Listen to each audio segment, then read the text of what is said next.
Bears fans, this is your 60-second countdown. Wonderful shot. That is an excellent piece of work. Yeah! Got straight through. Shot. Oh my goodness! Oh yes! Oh yes! Oh wow, would you believe it? That was a glorious pickup. Gone. Plenty of that downwind. Oh, what a catch! Very clever at Barnard. Got him. What a delivery. That one's not picking anybody out. Thrashed away. There is simply nothing that the Bears cannot do. 10, 9, 8, 7, 6, 5, 4, 3, 2, 1.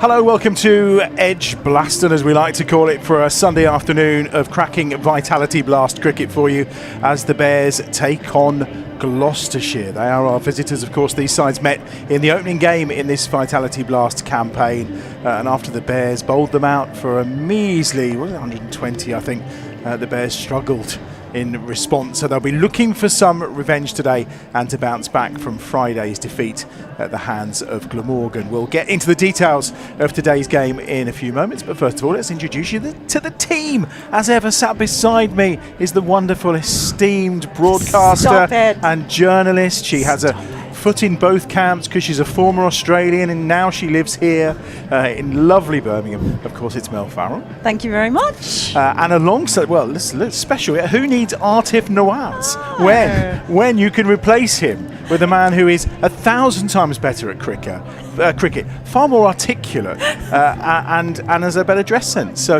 welcome to Ethan Bamber, who's joined us today. I think it's a poor substitution. Thanks for having me. It's a pleasure to have you with us. We will talk cricket with you shortly, because we have to introduce the Badger, the man who knows everything, the man who has the numbers. He is our version of Carol Vorderman or Rachel Riley. Statistically, he knows it all, and he's got long words in his game too. We're of course talking about Aaron Viles, who's in his den. Thank you very much, Adam. Good afternoon, everyone. I hope that we're all enjoying the sunshine here at EdgBLASTon so far and looking forward to what should be a great second half of today's doubleheader. It is second half of a doubleheader. If you weren't with us earlier, you may not know, but it was a victory for Yorkshire against the Bears women by 5 wickets in a tight old contest. We're expecting a tight contest this afternoon as well. The Bears have won the toss and they have chosen to bat, and the team is unchanged as it has been in the last few weeks, of course. The defeat on Friday, Ethan, against Glamorgan obviously has kind of scuppered any hopes of reaching the knockout stages of the competition, but the form that the team have been in, really important just to get back to winning ways today.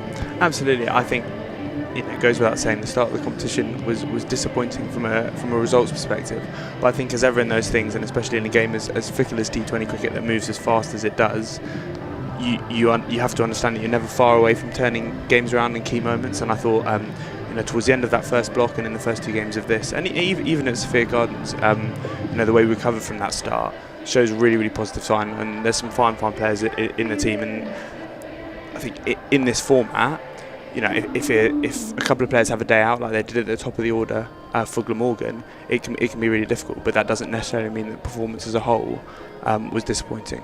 So I think the boys will take it, will reflect, but also take a lot of positives, and certainly looking forward to today. And is there a hope? Obviously, the opening game of the campaign, having bowled Gloucester out as cheaply as they did, there was a feeling, this is going to be a great start. Is there a sense of kind of wanting to put that right today as well? I think absolutely. It's probably not something you speak about necessarily, although I suppose it could be harnessed. But I think as an individual within a team, you always feel like there's some unfinished business, or that certainly you want to put something right, as you say. Plenty to come from Ethan. We've seen some really good performances. Bo's been excellent. Sam Hain seems to have found some wonderful form, Mel, at this moment in time, and I think we're all looking forward to seeing a bit more from Zen Malik to see what he can produce as well. Yeah, that was a heck of an innings here when he got the 99.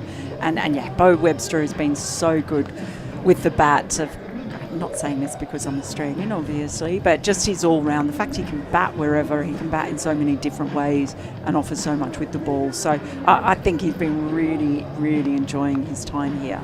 And Sam Haines, how many 50s did you say? Second only to Ian Bell in the half-century department. No, he's actually streets ahead of Ian Bell. Streets ahead, yes, that's it. So for the Bears, 35 half-centuries for Sam Hain. It's joint second in all-time Vitality T20 Blast, most for the Bears by 20. He is the very embodiment of the word consistency. Knowing you know everything, he's second in the all-time list. Who's top? James Vince. Obviously. How many's he got? A lot. I can't tell you the exacts, but flipping at James Vince over the years, I mean, crikey. He's pretty much the dictionary definition of a blastman, as they've been known on social media. Yeah, he's got thousands of runs. He has indeed. So that's the target for Sam Hay. Maybe he can add one more to the lineup today. In terms of the wicket, obviously we saw the wicket used a couple of times prior, and it's been in use again today. These hybrids, how do they change? I think the idea behind the hybrid is that they are kind of like more robust to cricket, so that they stay better for longer. And obviously, when they're fresh, they tend to have a lot more bounce and pace. I think it's a bit up in the air, probably like how they deteriorate over time. Like just looking from above, obviously it's a lot closer if you're on the surface itself. But don't look to be like too many massive rough patches. I would imagine it will still be a fairly good wicket, maybe a fraction slower than it was previously. But they're always very good here and don't tend to deteriorate too much. Well, we shall see what occurs. The Bears just going through that warm-ups, as you can see. The sun has come out after a really cloudy morning, but it looks like it's going to be a really good afternoon. And of course, we're welcoming Gloucestershire here as one of those sides that, in this new format, we don't and haven't played too often at EdgBLASTon. Aaron's shaking his head already because he doesn't like us playing them, do you? Well, it's just funny you mentioned the word close. I mean, the head-to-head, there's one win in between it. So the Bears slightly ahead with 8 wins to Gloucestershire's 7. However, important bit of context, Gloucestershire have won the last 4 straight since 2020. So this is a big game, not only for the Bears to almost just get back a little bit of pride in this Central and West group, but of course to stop that rot. David Milan is back as well for Gloucestershire in this unchanged team. He was back for them in their last game. He's a tricky one to deal with, isn't he? Yeah, ridiculously talented, very experienced, and Ethan, I'm guessing you will have played him over the course of your career across formats. He can score anywhere around the ground. Yeah, he's a fine player. I actually have, I don't think I've ever bowled at him, but I did play with him for a couple of years, which I much preferred than bowling at him. But yeah, fine player, and yeah, always dangerous. Darcy Short's playing as well. I mean, as an opening pair, it's got plenty to offer later, isn't it? It's a devastating opening partnership, or it can be, and so that might be key to just how this match pans out as well. Getting the early breakthroughs, because once Darcy Short gets going, I mean, he can just hit the ball so far, it's ridiculous. And then David Milan's a little bit different, isn't he? He's explosive, he's so stylish as well. He's one of the loveliest players to watch, it has to be said. But yeah, that opening partnership may very well be key. So important for Warwickshire to make sure that they perhaps get off to a good start as well. Yeah, and that will be key. And I'm guessing, Ethan, when you're trying to assess conditions and understanding what's a good total, obviously we saw them smash 220 odd when the wicket was used previously. Are they setting out today thinking, well, 200's kind of our base, that's the area that we want to get to, or do you really kind of tailor it? You're looking at the opening bowlers of the opposition, you're looking at the wicket and going, well, actually maybe 170 is decent. What's the approach? I think it's a really good question. I think probably one that certainly as a bowler I'm not in the right place to answer fully, but I definitely feel like there's a balance in T20 cricket between the surface, the conditions, and then also like your style of play and the fact that you have an understanding of the ground. So we know it's a high scoring ground here. I would imagine the lads will give themselves a couple of balls to assess conditions, but using those previous games' experience and their own understanding of the surface, I think they have a rough idea, like you say. I would imagine it would still be quite high. He says this, I've watched your batting this season, young man, and I can tell you When it comes to being able to be aggressive, and I've seen him do it in the championship. You're batting. What have you done differently this year? Well, I think that's very sweet. It's easier in the championship when all the fielders are up and you just have a swing down the order. But yeah, there's no responsibility down there. You just shut your eyes and have a slog. I think like one of the things I've really enjoyed about coming here is the way Westy and Walks have like challenged me and supported me with the bat. You know, they've given me the time and the kind of practice to really try and improve, but also pushed me to play like how I want to play. I'm not being overly articulate there, but just to kind of care a little bit less about the technical side and play a bit more freely and try and impact the game. And I think that's helped me. It's certainly very much a work in progress, but it's been more enjoyable. Are you a bowler who enjoys batting, or are you a bowler who endures batting? Oh, good question. I definitely enjoy. I'm very enthusiastic, but I'm just not very good, unfortunately. It's really it's fun. Also, the more time you're fitting well here. Yeah, perfect. Do you know perfect. what? We had a chat last year. You told me you were going to try to be less self-deprecating. It's going well. Yeah. The more time you bat, the less you have to bowl. So I always do my best batting if there's like 40 overs left in the day. So you don't want to be bowling a long session. So you just chunk it down. Tell us a little bit about Bo Webster. You know, we've had some views. Keith Barker was up here. We also had George Garton earlier in the campaign just talking about Bo and kind of just what he brings in terms of not only his cricketing abilities with the bat and the ball and in the field, but also just that experience of playing all formats for Australia and almost as a leader as well in the group. I think that's almost maybe where he has the most impact. I mean, as you say, the impact he has in terms of his own performance is fantastic. But when you look at someone and they exude a kind of confidence and understanding, you feel like when he's at the crease, when the ball's in his hand, the game, you know, you have a chance as a team, but also the game is in safe hands with someone who understands it. The way he speaks to the group, and he seldom like addresses us like in a kind of in the round, so to speak, but just small conversations, like his presence on the field, it gives you confidence. And I think you also understand you're playing with someone who feels like they've seen a lot of different situations and things don't seem to faze him too much, and the trust he has is in his own game and how he goes about it. I think is really refreshing to see him rubs off on other people around. Interesting as well for you, I guess, at the start of this county championship campaign, when you've suddenly got Chris Wokes in the dressing room and you've got Keith Barker in the dressing room alongside Ollie, who's already there, and all of a sudden you've got this wealth of knowledge and experience from the Bears coming in, just chatting to you as well. It's incredible, and it is kind of pinch yourself really, as someone who just enjoys watching like Test cricket and those things, to see those people around. You're like, wow, that's mental. But when you walk onto the field with those players, that team, you know, that dressing room, it does kind of lift you, and it's something that's hard to put your finger on, but it's really powerful. When you see someone like Wiz, how engaged he is in the game, how much he wants to do well for Warwickshire, it definitely rubs off on the whole group, and it's very, very exciting to be part of. It's rubbed off on you so far this season, isn't it? Yeah. Sometimes. Is there anyone in particular, John, I've been dying to ask you this, is anyone in particular who's kind of taken you under their wing, even with technical things? I think one of the nice things about our bowling group is really kind of everyone wants to help one another and see the success. Ollie has been a huge help and really eye-opening about how he goes about the game, his fastidiousness in his preparation and those things. This year, Barks has been amazing to chat to tactically. His understanding, his reading of the game that's an area that I felt I've needed to improve for a long time.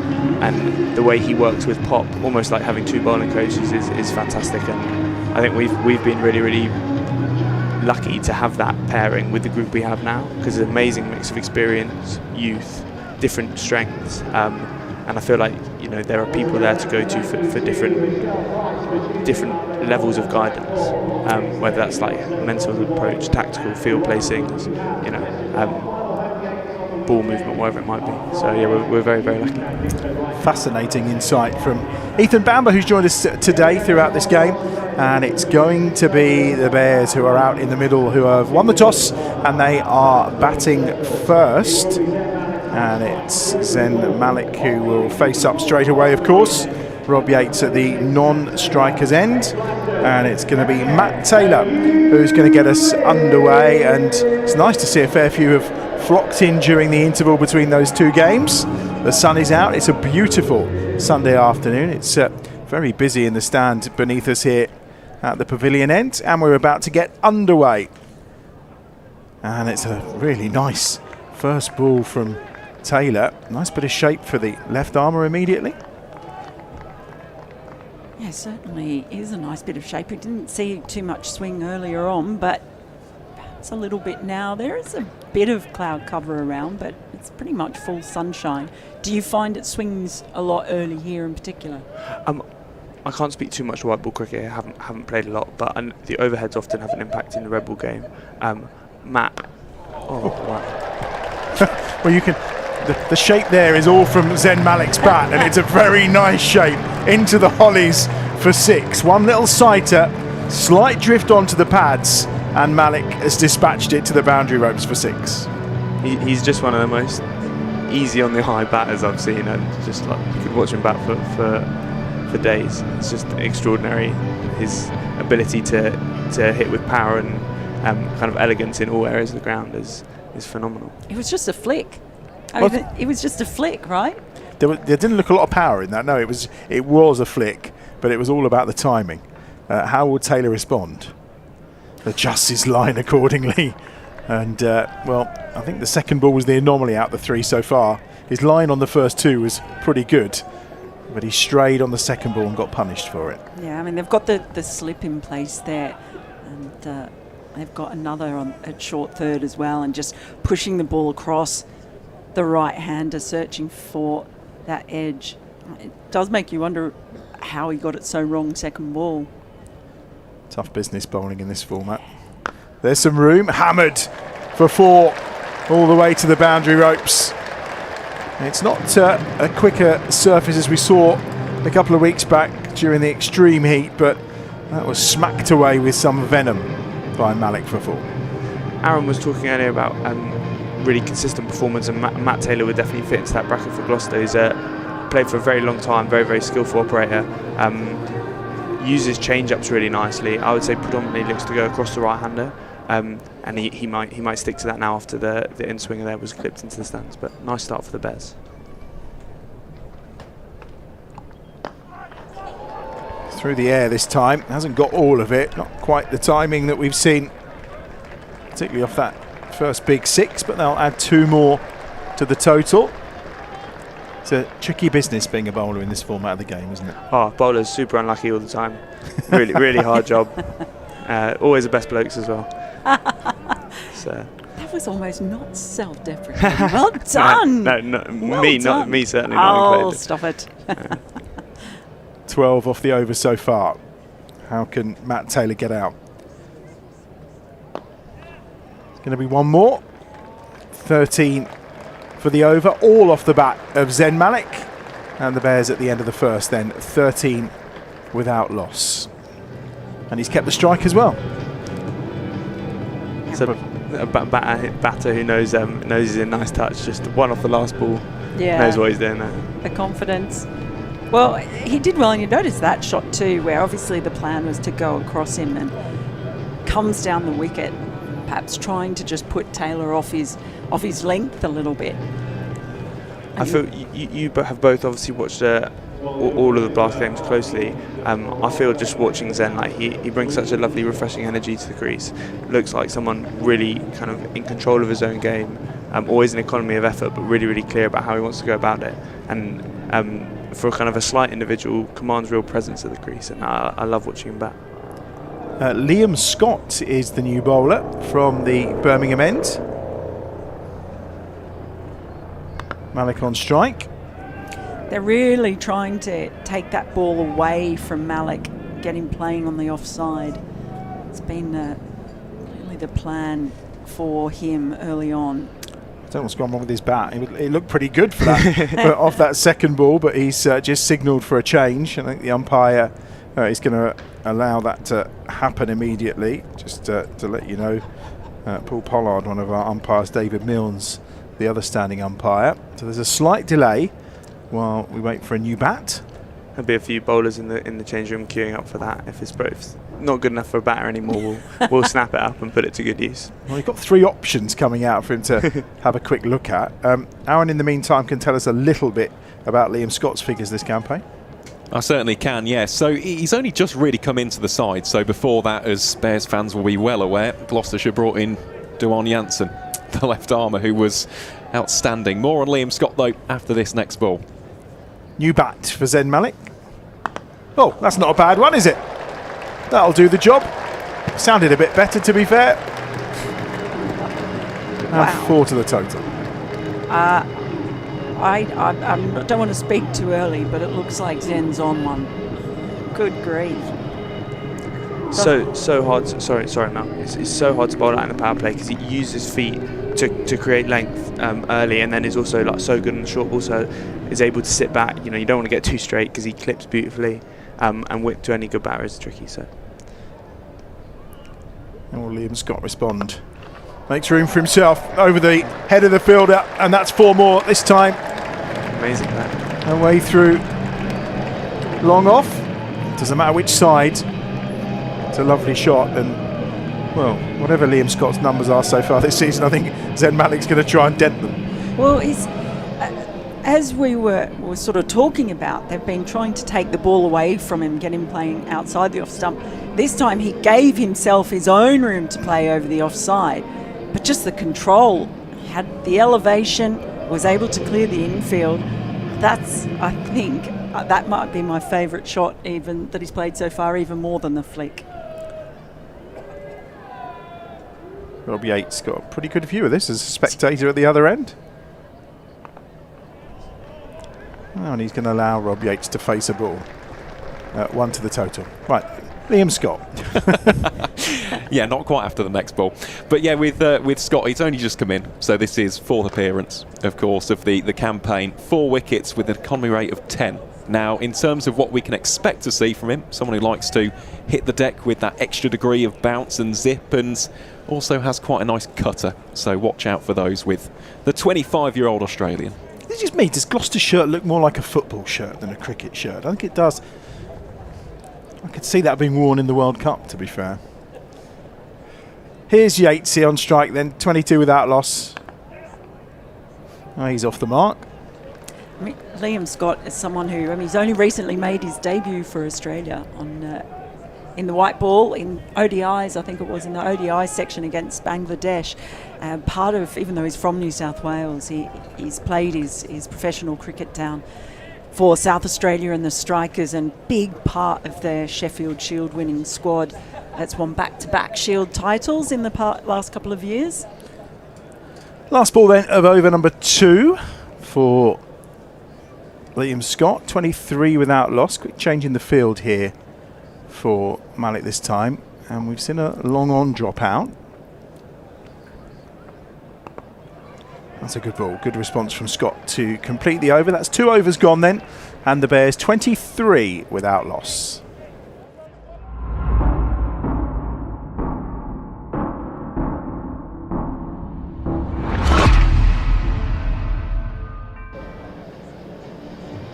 Really good start for the Bears in the power play. Aaron, can you just remind us in terms of power play what we're kind of looking at in terms of decent numbers? Yes, I certainly can. So the average this season is 62 for 1. The Bears, of course, getting the highest one of 79 for 1. That was against Worcestershire, and, well, that man Zen Malik was almost the catalyst, wasn't he? That was a devastating half-century against the Rapids.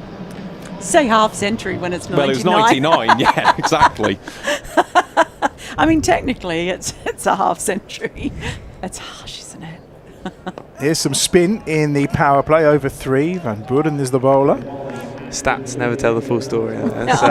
Well, it's ridiculous. What's the difference between 99 and 100? Obviously, 1 run. Wasn't it someone once said about damn lies and statistics? They're all the same thing, really, aren't they? 24 without loss. It's 1 more to the total. So Malik's on 22, Yates on 2, and it's Malik against the spinner. And I wonder if Malik's hot start is one of the reasons we've seen spin come on so quickly.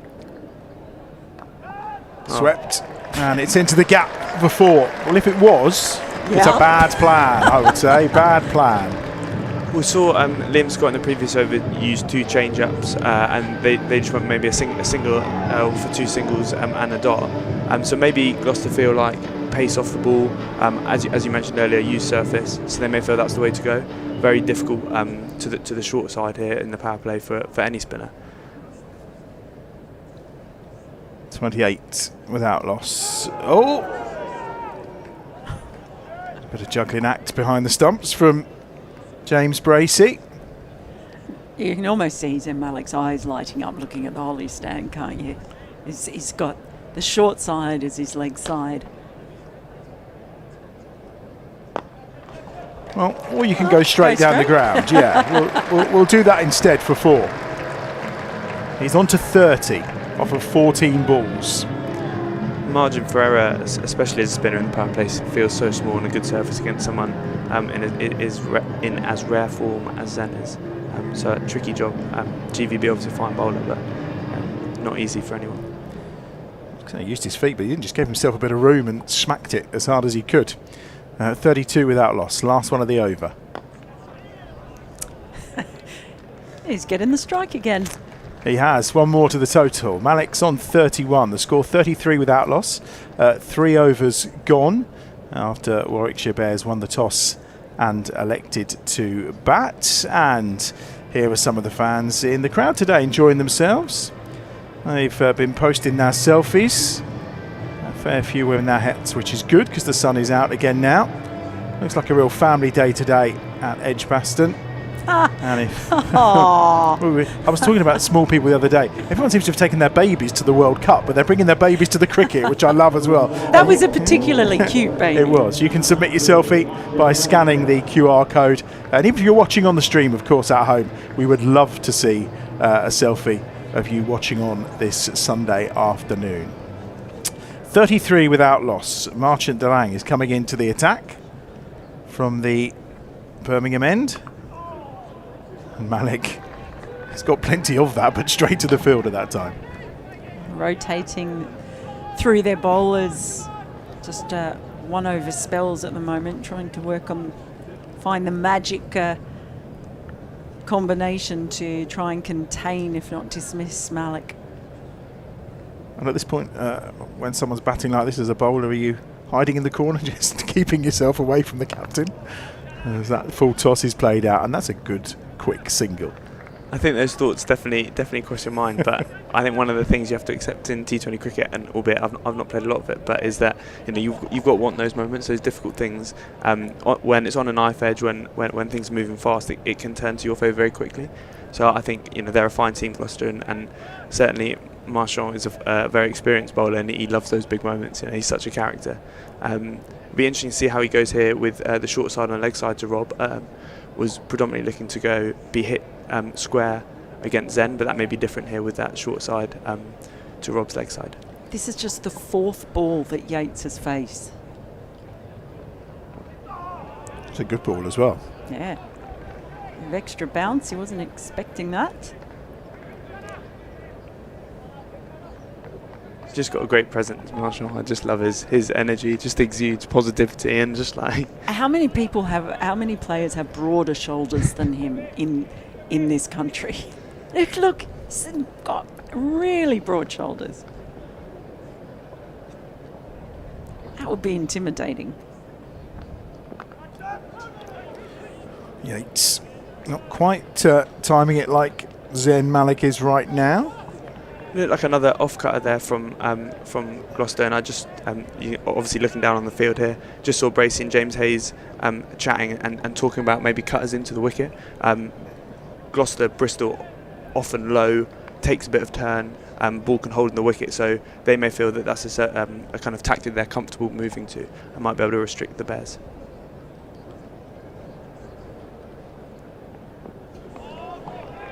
Another good ball.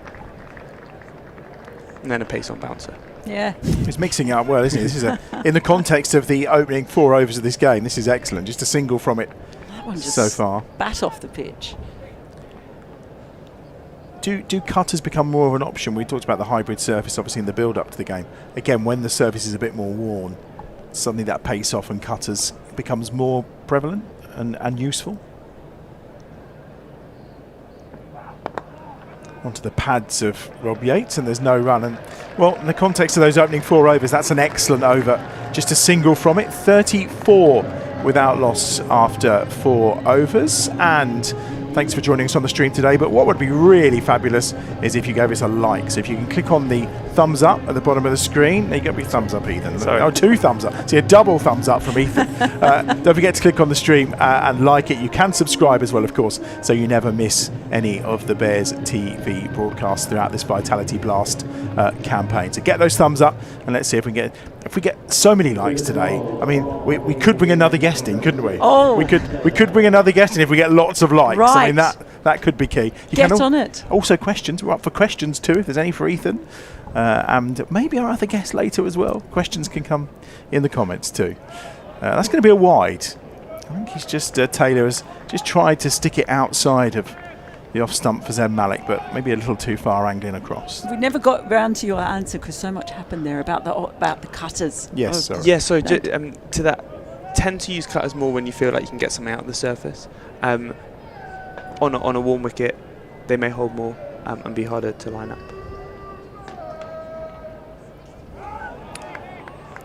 I think you see some of the best bowlers in short format cricket. They will have different slow balls they use at different times during the game. So cut obviously might respond more off the surface. On some of those belting wickets you see in the IPL, where it almost just might slide on and just be like a slower, easier one to hit. Bowlers might look to disguise slow balls more, like keep the seam upright, use those like kind of no wristies or back of the hands.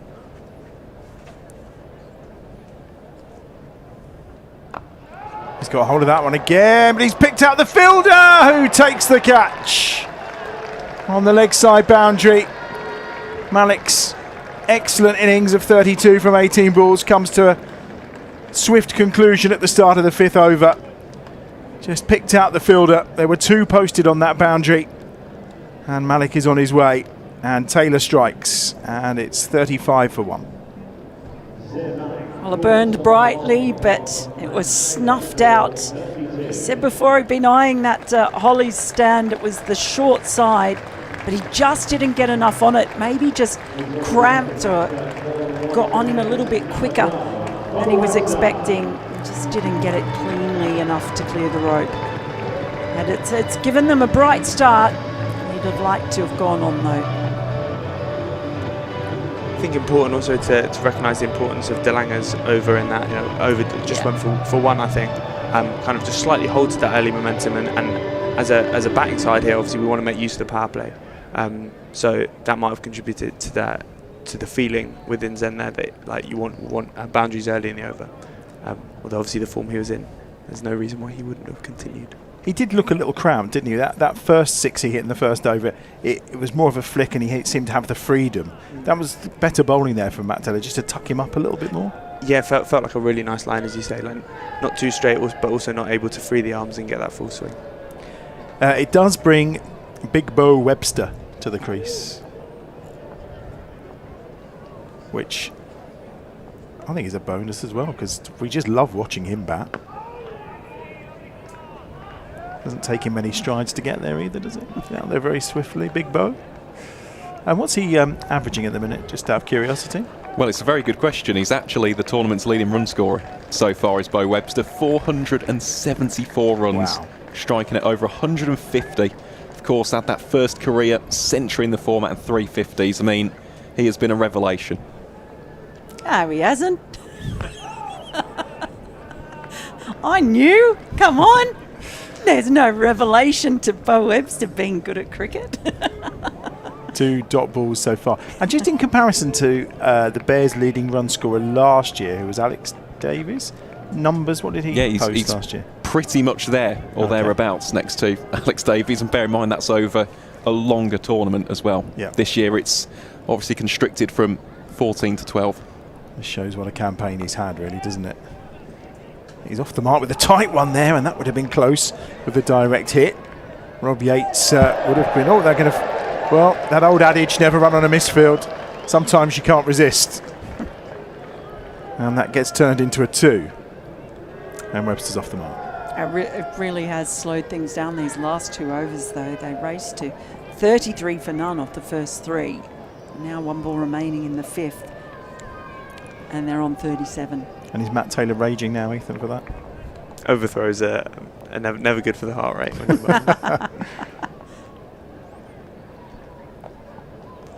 Oh, it's a lovely shot from Webster. Absolute beauty.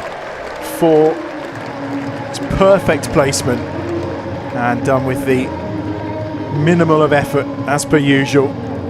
5 overs gone then, 41 for 1. I didn't see Taylor do the teapot. Is a teapot one of your favourites for overthrows? Or? I try, I mean, there's definitely going to be some people laughing at this. I try really hard to not display upset at fielding because everyone is trying their best and no one shouts at me when I bowl 15 half volleys in a row. But I'm sure at points I display poor body language.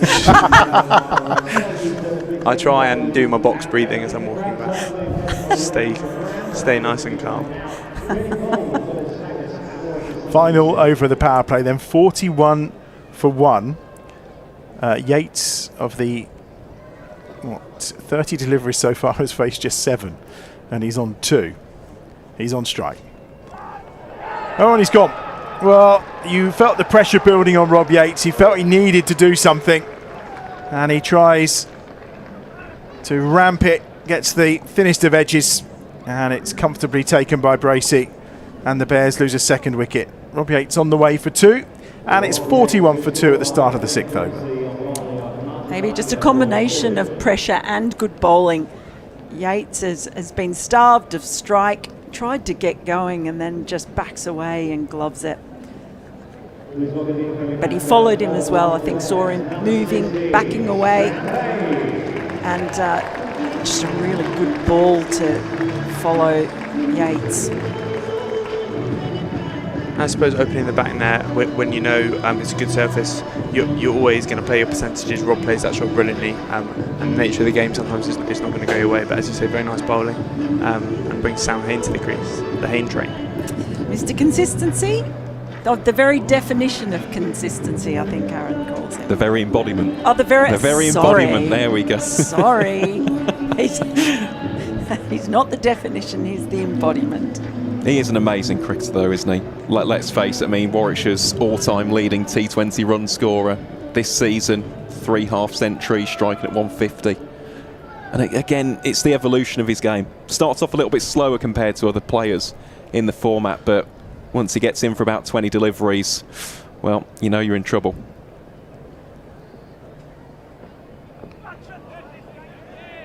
Sharp ball. Turned around the corner, he's off the mark. He always likes to get away first ball. He manages to really extract some good bounce out of this pitch. It doesn't necessarily, by that I don't necessarily mean high bounce or it's just the really troubling bounce for a batter. He certainly hits the pitch hard, and I think anything that's in there, like, he's able to disturb the surface, and very dangerous bowler.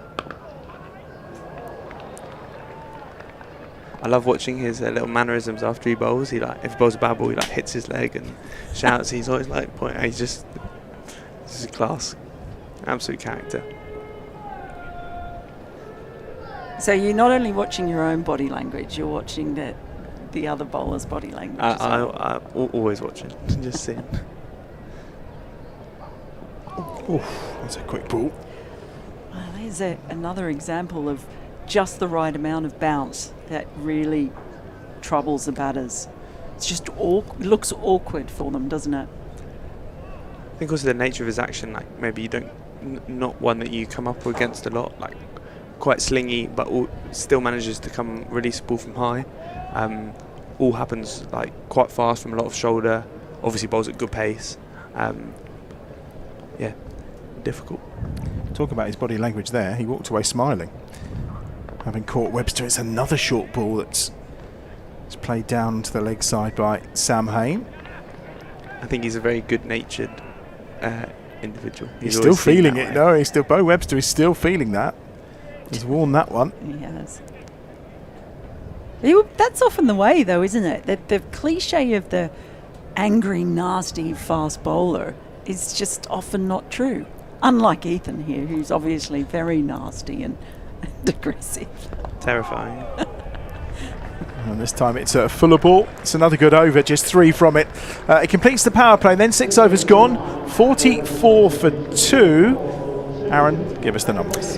Yeah, unfortunately, that is the lowest one here at EdgBLASTon so far this season for the Bears. The previous was 51 for 2, and the issue so far has been dot balls. So 18 dot balls, you can do the quick maths on that, it's 3 overs worth already. A couple of those have been the wickets, those of Zen Malik, as we see that effortless 6 that he just planted into the hollies. We'll see another couple of booming strikes here, this one through the covers, but yeah, it's just the one thing I'd say so far. We've seen some lovely shots for 4 and 6. The strike rotation just needs to be a bit better.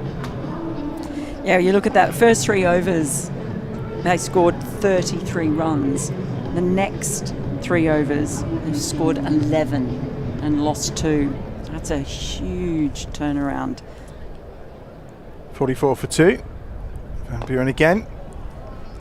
Spoke in the previous over about the difficulty of DeLanger into the wicket, and you know, Bowe getting hit with one that didn't quite get up, Haney getting one that felt like it rose a bit. Maybe there is a bit of variable bounce in that used surface, and the spin and bolt seamers made it to go cross seam into the middle of the wicket to try and extract that. Oh, he's beaten Bowe outside the off stump. A little bit of turn.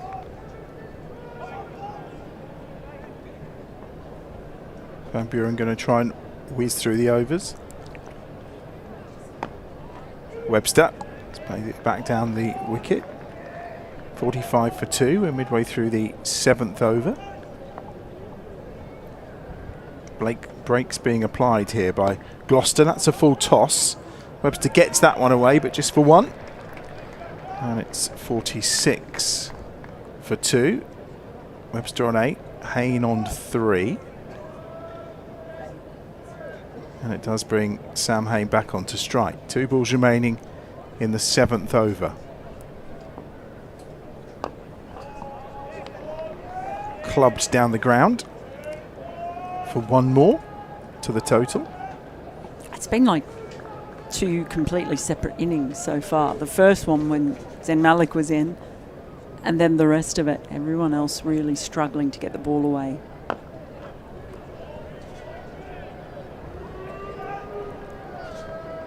It's another single. They're quite over 4 singles from it, so Gloucester will be very happy, Ethan. Absolutely. They obviously off the back of a fantastic comprehensive win last night against Surrey at Bristol, and I saw in that game Van Buren looked to bowl very, very full, I think, as well, kind of get under the bat, obviously not a lot of height, so it kind of skids the ball on, keeps the stumps in play, and they look to have a real clear method about how they like to go about these middle overs. I'm sure they'll look to employ that now. There's a cheeky hat being worn by some of the crowd there. Wasn't sure what that... I've seen balloon animals before, not balloon hats, but there we go. 48 for 2 then after 7 overs, and another change in the bowling, and it's going to be from the far end, Jack Taylor. So the captain's on, and straight up a single.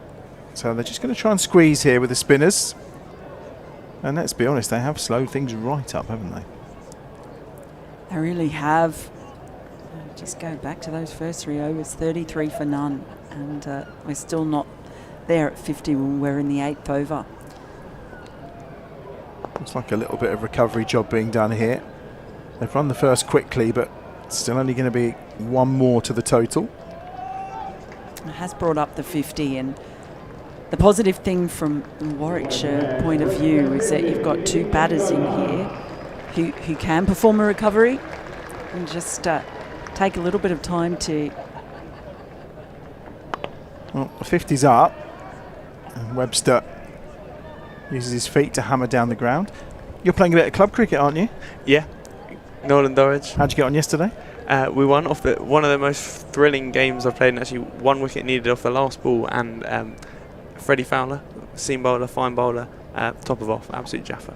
Absolute scenes at Station Road. Cut away by Sam Hay. So Nolan Dorridge was actually the club that Beau Webster played for when he came over here in 2016. Yeah, it's gone downhill since then, as you can tell. They'll have anyone these days. Fairly star-studded lineup at the moment at Nolan Dorridge, is it? It's fun to play. Hamza plays there. We got some good players. Yeah, it's good fun. It's a really nice club. Another single. Any wickets for you yesterday? I got 3. I bowled dreadful first 3 overs, honestly. Self-deprecating No, again. no, no. I just got 3. I just got 3. I bowled for ages though, so if you don't get 3, you should. I think one of them was a 9-year-old or something. Bounced him out, did you? Yeah, or just caught long off. Oh. Yeah. Last ball of the over from Jack Taylor. That's a great shot. That's all strength and muscle from Sam Hain. It's going to be stopped, but they will get 2. And that completes the 8th over. And 55 for 2 then, after 8 overs.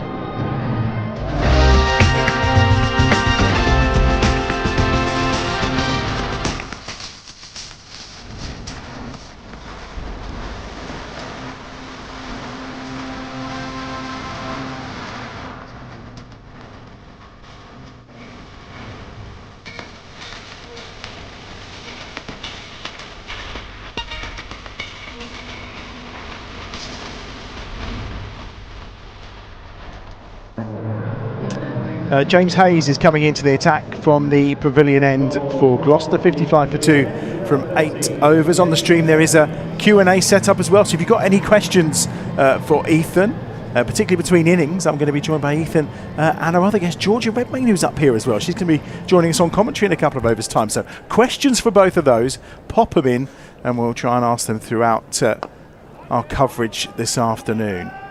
There's too many Australians. There's one out there batting. Well, kind of 2, because we can claim Sam Hain as well. I think we'll get rid of you when George is on. 2 would be too many. Wow. I'm not being outnumbered. No, I'm only joking. We never want to get rid of you. Oh, that's too kind. 55 for 2. Unless Australia win the World Cup this afternoon, and then you can do one. Yeah. Oh, that's up in the air. He's gone big as Webster. And has he got... Yes, he has. Why was I even thinking that the fielder had a chance? I thought that was going straight up and he was in trouble, but that's a big hit for 6. Well, it did go straight up. It just travelled a long way as well. Oh, my goodness, that is extraordinary. Vertical 6. Amazing shot. It's a small cut-off boundary down there, so almost deceptive. Probably how short it is, and the wind tends to go down to that fine leg region. I'm not sure what it's doing today. Can't see any flags, but if so, then it just carries away there.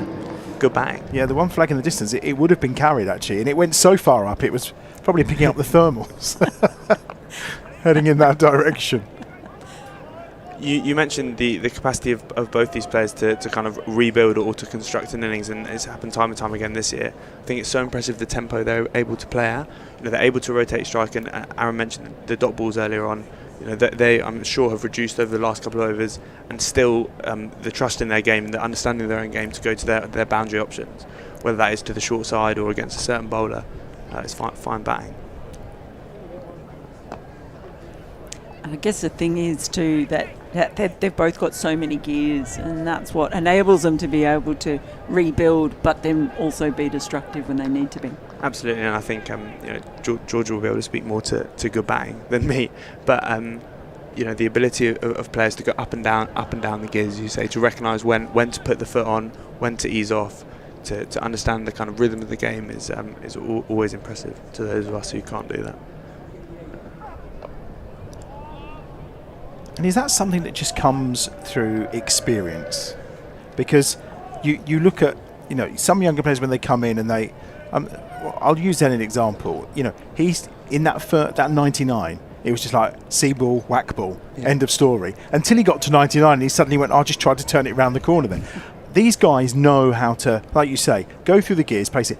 But that's not something that comes naturally, is it? Is it something that you just gain over time? Powerful shot for one. I'm sure that some players naturally have an innate game sense. I think being able to listen to that and recognise it and then act in accordance with it is probably a skill in itself. I think one tool I've used when I'm batting as someone who's not particularly gifted with a bat is to try and think, like, if I was bowling, what would I not want to happen here? because I think, you know, naturally having bowled more, I have a better understanding of the game from that perspective. And I'm sure that, you know, Bo being an all-rounder, Haney being as experienced as he is, they're able to draw on their previous experiences to understand that often if you take a game deep, or, you know, if you recognise some body language in a bowler or a certain field setting that plays into your advantage, and then it's obviously having the skill level to be able to execute against that. 65 for 2 after 9 overs. Webster on 20, Hayne on 10. And it's Darcy Short that's coming into the attack. Well, there is a bit of an Australian theme. He's doing his hand signals over there. Yeah, sorry, I was doing my inner Jake Lintott. Bit of left arm wrist spin here for Darcy Short. And he's bowling to Sam Hayne.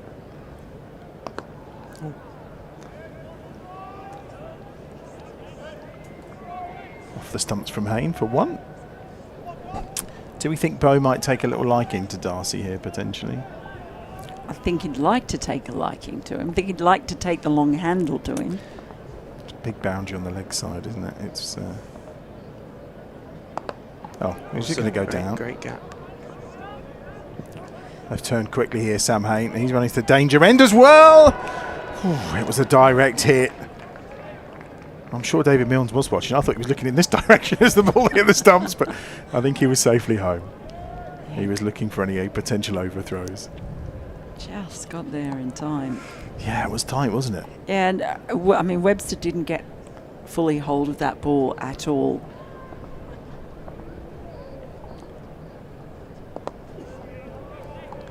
It's actually probably an underused space like that area straight back over the bowler's head, especially like on a slow wicket. If long on and long off are slightly wider, there's a massive gap there. Almost hit it nicely enough to get for 2. Or not nicely enough to get. It's one way to really tick off a bowler, though, isn't it? Going straight over his head. Oh, Sam Hayne, he's not picked the fielder out, has he? Yes, he has.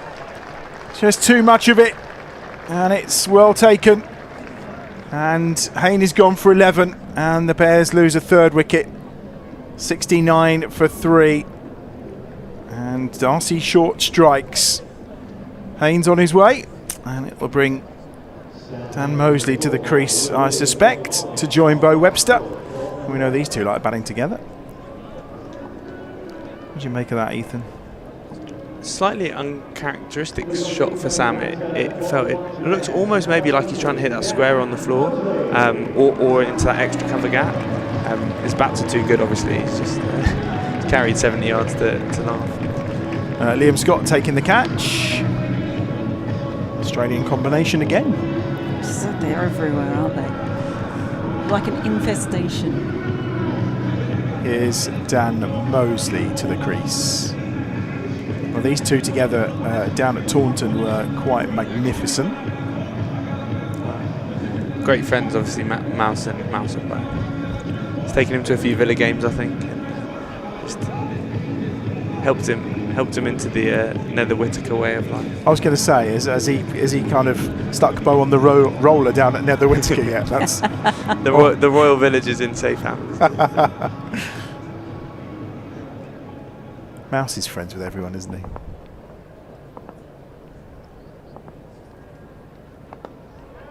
Nice start. Yeah, he's off and running first ball. Handy, obviously, to have the left-right combination as well.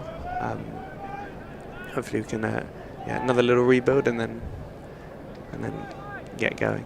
Is that something that frustrates you as a bowler? You don't like as much when you're bowling to a left-right combination? Ooh, full toss. Dealt with by Webster. And all the way to the boundary ropes for 4.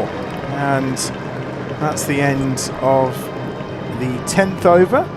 Ethan's going to depart and he'll come back later. And oh, it's a no ball. She's given us a no ball. Free hit time. Glad to see Aaron's watching. That means you can answer that question about being a bowler. Left and right. Can be challenging, particularly when the dimensions are different and you feel you might have to go to particularly different plans. Oh, well, as free hits go, that one's going into the construction site. That's massive. So we need a new ball as well. Huge hit from Webster. And Ethan's going to depart. 81 for 3 from 10 overs.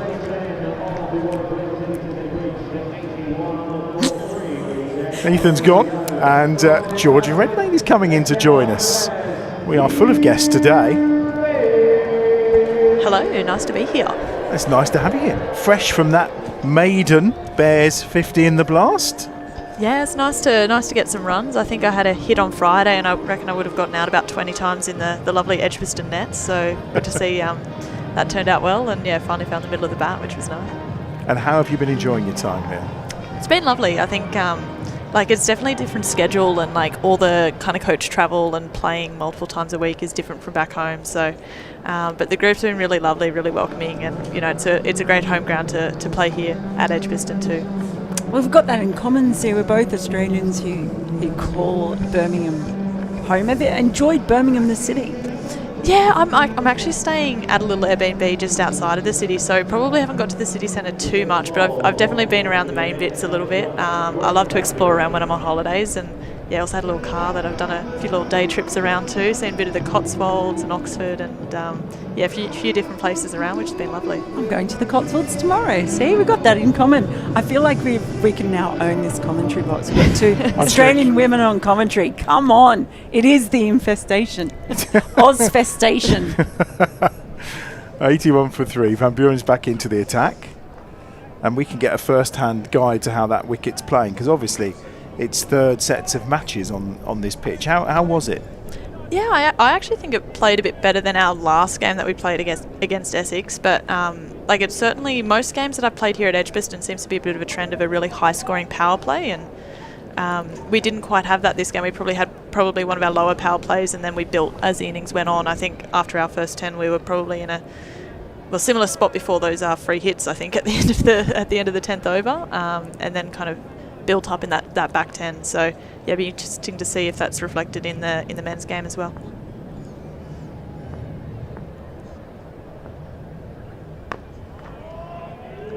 I think what Mel found quite striking during your innings with Abby in particular was this sudden, there was a lot of dot balls in the power play, and then they just dried up. I think we went nearly 5 overs without there being a dot ball. You were rotating the strike really well, and then just picking the odd bad ball. Yeah, I think there's a few overs where we got maybe 4 or 5 singles up front, and then that last ball boundary is always a killer for the fielding side. So yeah, we kind of, sometimes when the field spreads, it does make it a little bit easier, especially sometimes when in the power play, if you don't get off to a fly, it kind of feels like everyone's in your face. So sometimes it's nice when it spreads a bit and you can just focus on hitting to space. It's such a big outfield as well, so the pockets are big and you can run hard for 2s. Well, they're going to try and run hard for 2 here, I think. They both like to scamper between the wickets, these two. Mosley on to 5, Webster's on 35, 87 for 3. This 11th over whizzing by from Van Buren. He does bowl his overs really quickly. How frustrating is that when you're batting and you have a really quick spinner, as in who gets through the over so quickly? Yeah, it's certainly very frustrating. You're at the end of the over before you realise it. And you can't really have time to go through maybe all your processes that you like to as a batter. So sometimes you almost just have to forcibly slow it down a little bit, make sure you take your time and stick to your processes and, see exactly where your gaps are in the field and that type of thing. It's certainly something that, we try to do, I think, when teams are trying to rush you through the overs and sneak a few overs for, your 6s, 7s, 8s, especially at the back end. And, try to restrict that run rate a bit just through, just speeding through those overs. It's a brutal strike off that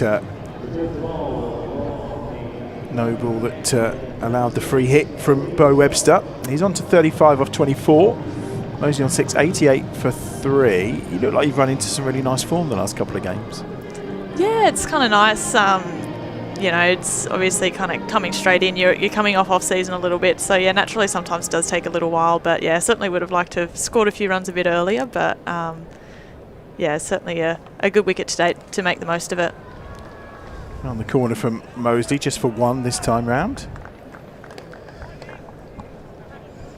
And what do you make of the domestic setup here? Because we've sort of been talking about it, and I actually really like the way it's set up now, because they've basically got 3 big competitions that they play throughout the entire summer, whereas in Australia it's a bit more margin of the season.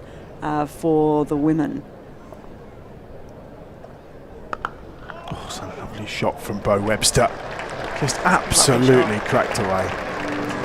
Yeah, like I think, I'm sure we could spend hours comparing both of the systems in terms of the Australian versus English kind of domestic female setup. But yeah, it is a little bit frustrating. I feel like we train so much and we don't play as much back home, whereas here there's so many games. You almost lose count of the amount of games. And like we don't have that kind of state set up for a T20 competition. We're just playing Big Bash, which can be tough sometimes, giving the local players that opportunity. A lovely strike from Bo Webster.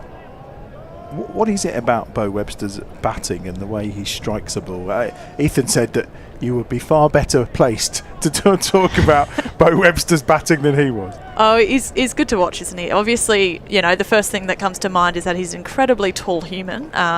He's got long levers, as people like to say. But, I've really loved the way he's gone about some of his innings lately. Like he'll start off his first 20 balls today, he was probably just over a run a ball, and you just kind of see him expand as it goes on. And, he's got such a good swing that, when he hits it, no boundary is going to be big enough. And, yeah, it's been really great seeing him kind of go on from those starts and just kind of go that strike rate up, up above your 150, 170s once he gets going. So, yeah, he's certainly very good to watch, and he makes boundaries look very small.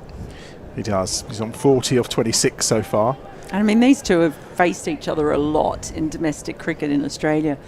Does that add a bit of extra spice when you're over here and you're playing someone that you've seen plenty of back at home?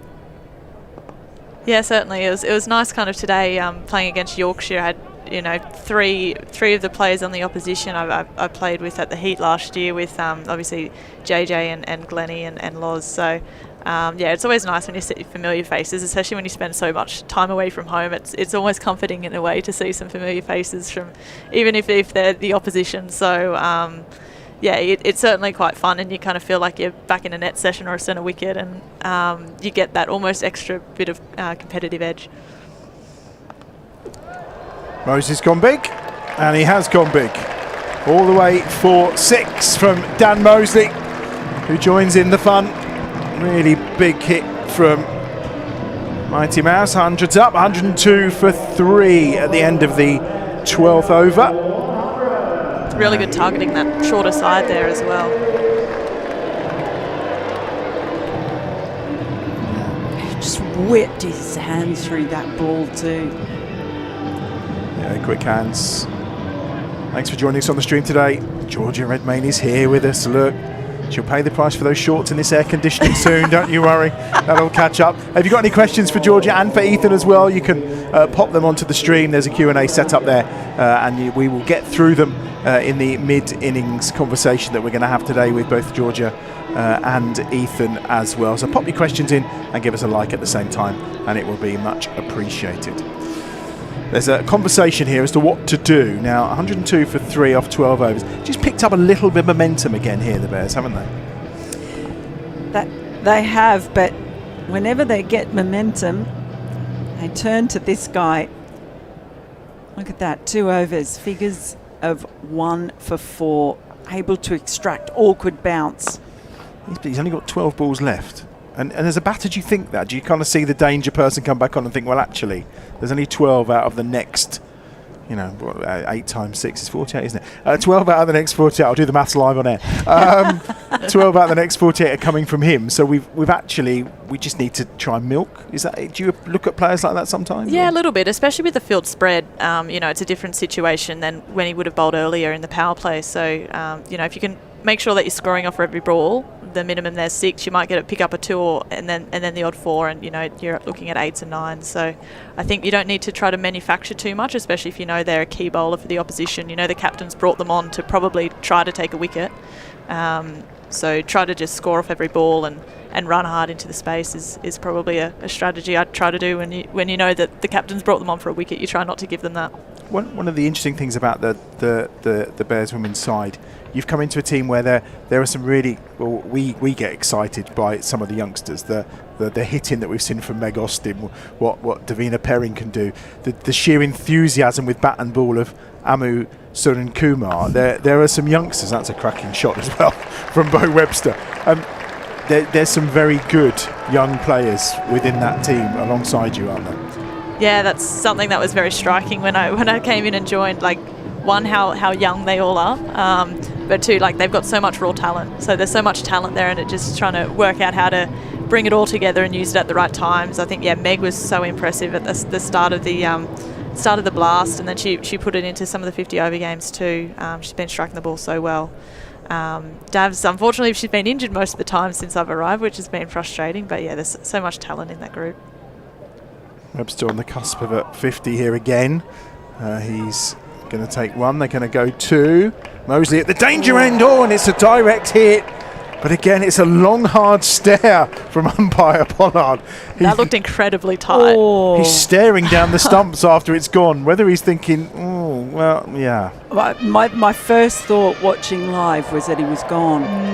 They've hit the stumps twice with direct throws that actually haven't been far away. It was almost that one he thought about it for so long, and then it's hard to kind of put the finger up after that. It was one of those that was very, very close. You need a video call for that, and I think we may have got the benefit of the doubt there for the Bears. Yeah, he's probably thinking, oh, I can't make the symbol now, can I? If only I won't have to make a decision then. But yeah, I guess you've got to give the benefit of the doubt when there's no replays and it's that tight.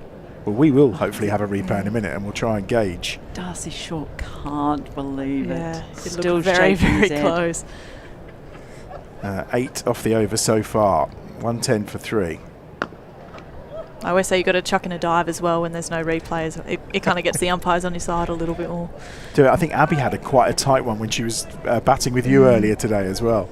That she just about sneaked home. Webster on to 49. 1-1-1 for 3. Last ball of the 13th over coming. Just picked up a real bit of momentum here. Be interesting to know the last 5 overs, how many they've scored, Aaron, actually, because it feels like they've put the gas down a little bit.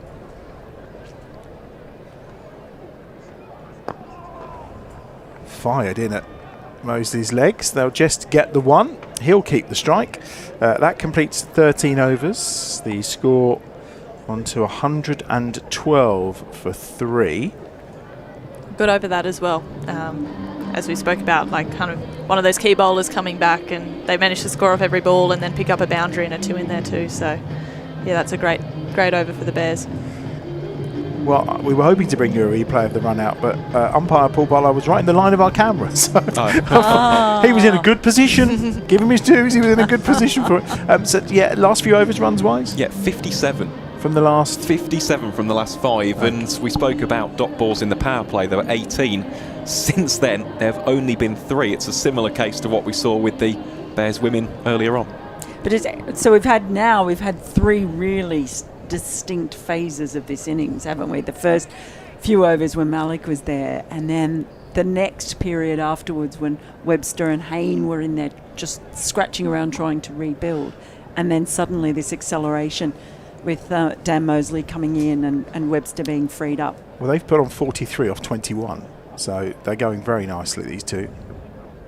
Mosley on strike. Bit of a hack, really, but he'll come back for 2 because Webster's running to the, what I thought was going to be the danger end, but it doesn't take him long to get wicket to wicket, does it? It's only about 5 strides for the slug over there. 4.5. Yeah. But I guess the whole thing is that it just demonstrates how there is time in T20 cricket that people perhaps don't always remember, that you can have these tight little periods and still be able to actually rack up a big score. So just riding it, I guess, is the thing that you're really just trying to do, is avoid a collapse. Yeah, I think so. I think, you just want to keep that scoreboard moving, don't you? It's avoiding those passages of play where you're kind of accumulating dots back to back, and that builds more pressure, and then, you start mistiming it because you try to overhit. So, yeah, just being able to score off every ball, it's amazing then how easy the boundaries come from that.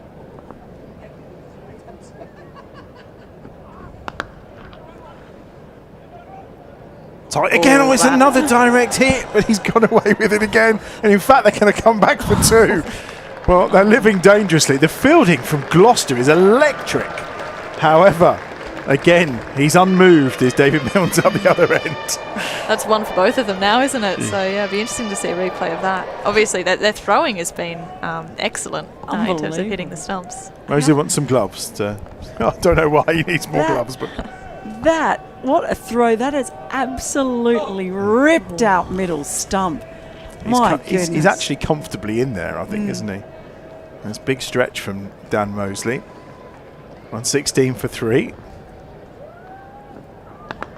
Oh, he's hammered that away. Beautiful shot for 4. And he's moving along very nicely here. They're trying to bowl across him, and it's maybe becoming a little bit predictable, and so he's just repositioning himself on the crease so that he can dispatch it. Yeah, lovely gap there between the extra cover and the mid-off. You can tell that it's somewhere that he's targeting, especially with that ball moving across him as the left-hander. 50 partnership, 25 balls, 51 in total so far between these two. Mosley on to 24 off of 14. There he is again, it's a big one, and it's all the way into the hollies for 6. Oh, that's a long way back into the hollies as well. My goodness. Wow, that is one heck of a shot. Again, he stepped across, didn't he? Gave himself the ability to access the leg side. And when he hits it, it really does go a long way. Yeah, it's been a tough 3 balls. You know, you kind of get that direct hit, almost run out, extra run, and then a 4 and a 6 to follow it up. Oh, there he goes again. That's brilliant. It's so hot. That's even bigger from Mosley this time. What a hit that is. That completes the over. Another huge 6. Big over. 132 for 3 from 14 overs.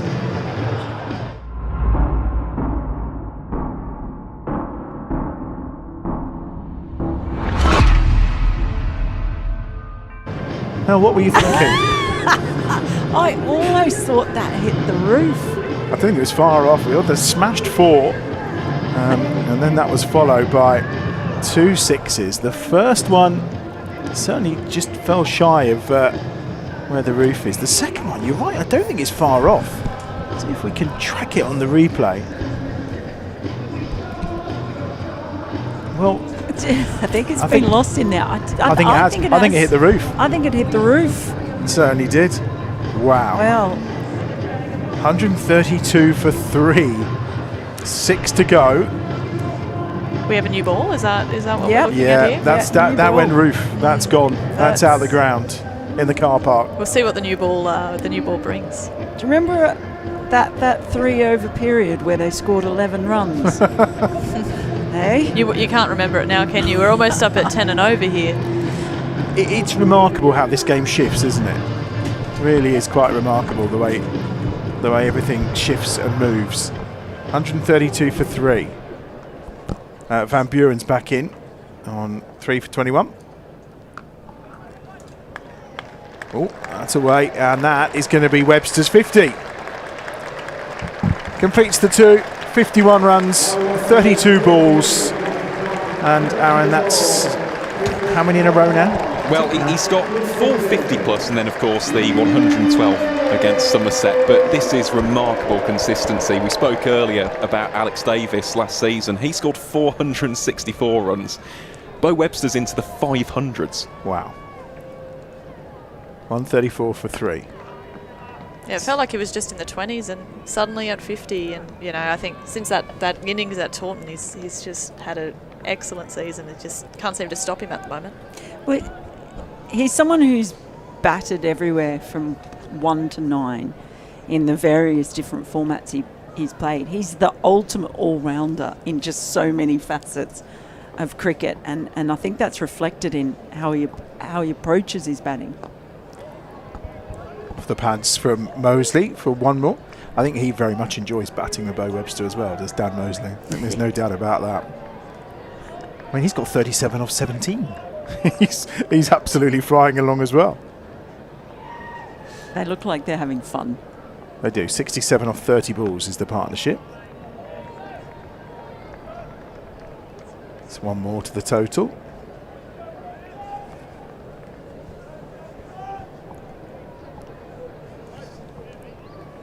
You may laugh. We're kind of. I'm outnumbered because I'm over here, but World Cup final day and I'm surrounded by Australians. It's not right, really, is it?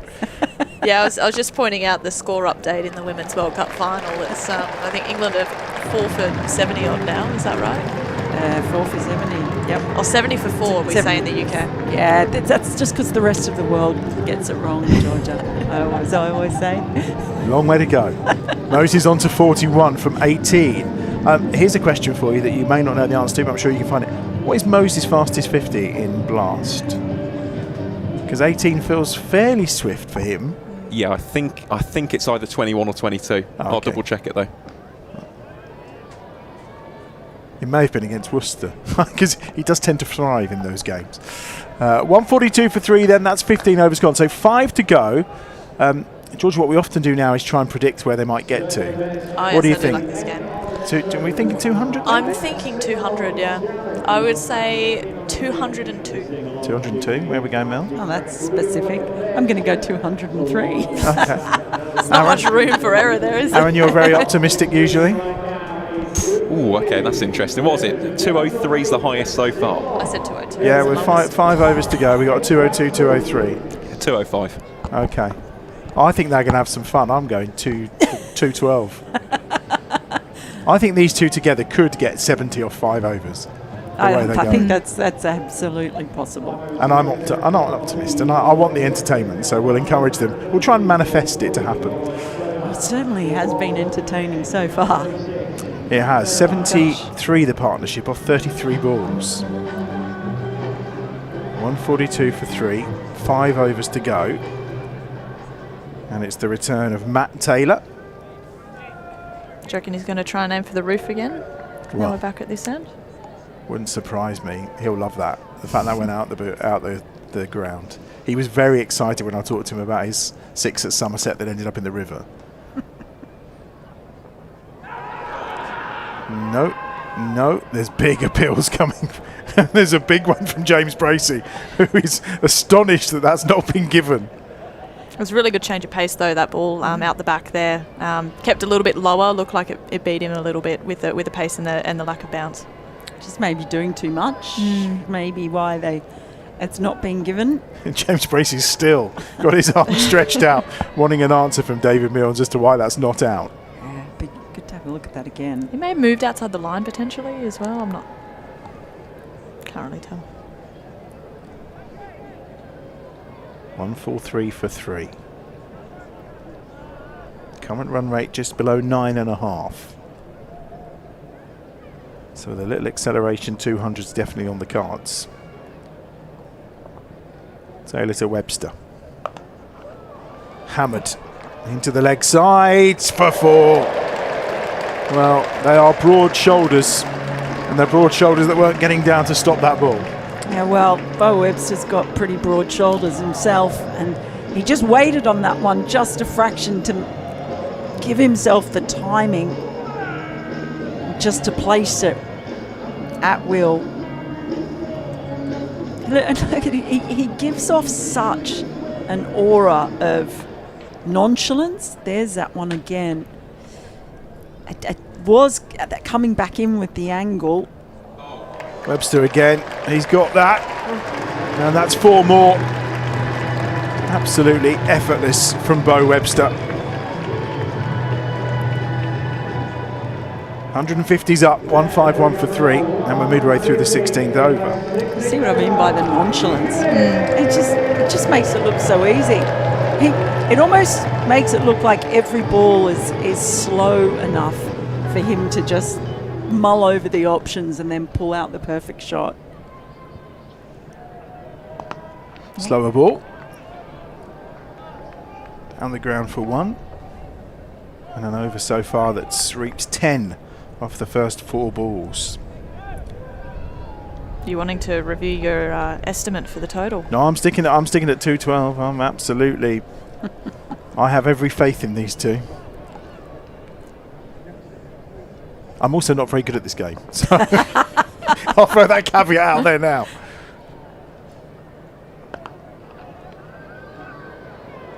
Oh, no direct hit this time. Would you have taken a second there? A butter? You've gone for the overthrows? I mean, there? it's a bit hard when you've put in the dive, isn't it? To kind of get up and then turn again. He wants new clubs again. Maybe now. a lovely deflection off the stumps would have been better for the overthrow. That wasn't far from going for 4 Yeah. overthrows, to be fair. 21 balls from Moseley for 43. 37 for Webster's 62. 153 for 3. Last ball to the over.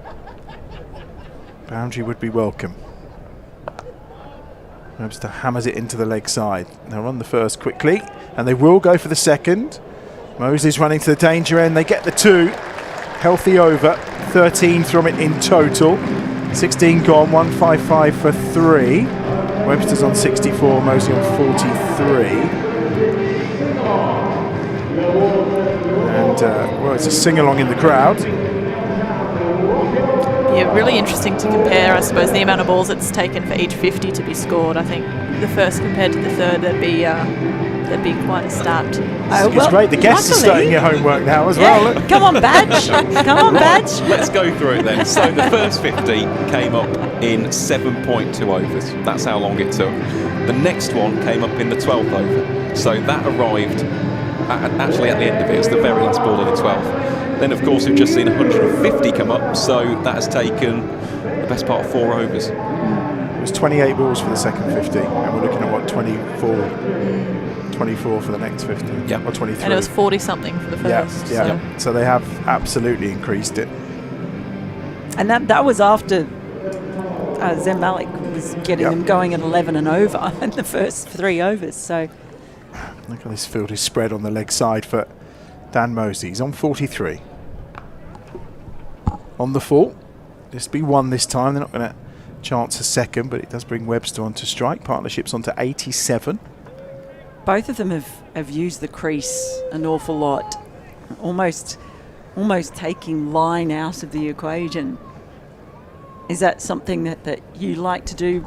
Either what's the biggest attraction, accessing certain parts of the ground or putting the bowlers off their lines or their lengths? It's a little bit of both, isn't it? I think, whether you're moving laterally or you're using the depth of your crease or kind of coming out forward, it does have that added bonus of a little bit of a distraction for the bowler sometimes, and sometimes they adjust or, and you might get one, sprayed down and they miss their lines a little bit. That's a great straight drive there. But yeah, it also allows you to access different areas as well and find that extra gap in the field.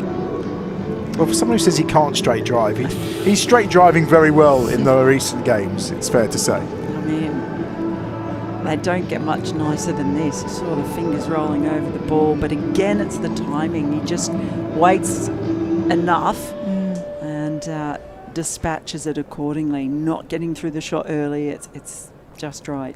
He's on 68. Snaps across his dumps into the leg side. And they're just going to settle for 1 this time. 6 off the first 3 balls of the over. 161 for 3. Moseley on 44 from 22. Chance of that fastest 50's gone now, hasn't it? It has, yeah. So the first guess actually wasn't too bad. It was 22 balls that it took him. So that was in 2022 at Headingley against Yorkshire. I mean, that was some innings. 63 not out from 25. Leave himself some room, and Scott just sent it across. Yeah, it looks like he's trying to access that mid-off extra cover region. Obviously, the fielder's inside the circle there. As you saw Bo Webster's straight drive, he just really had to beat the bowler there. That mid-off is a little bit wider, so yeah, just a matter of finding that gap.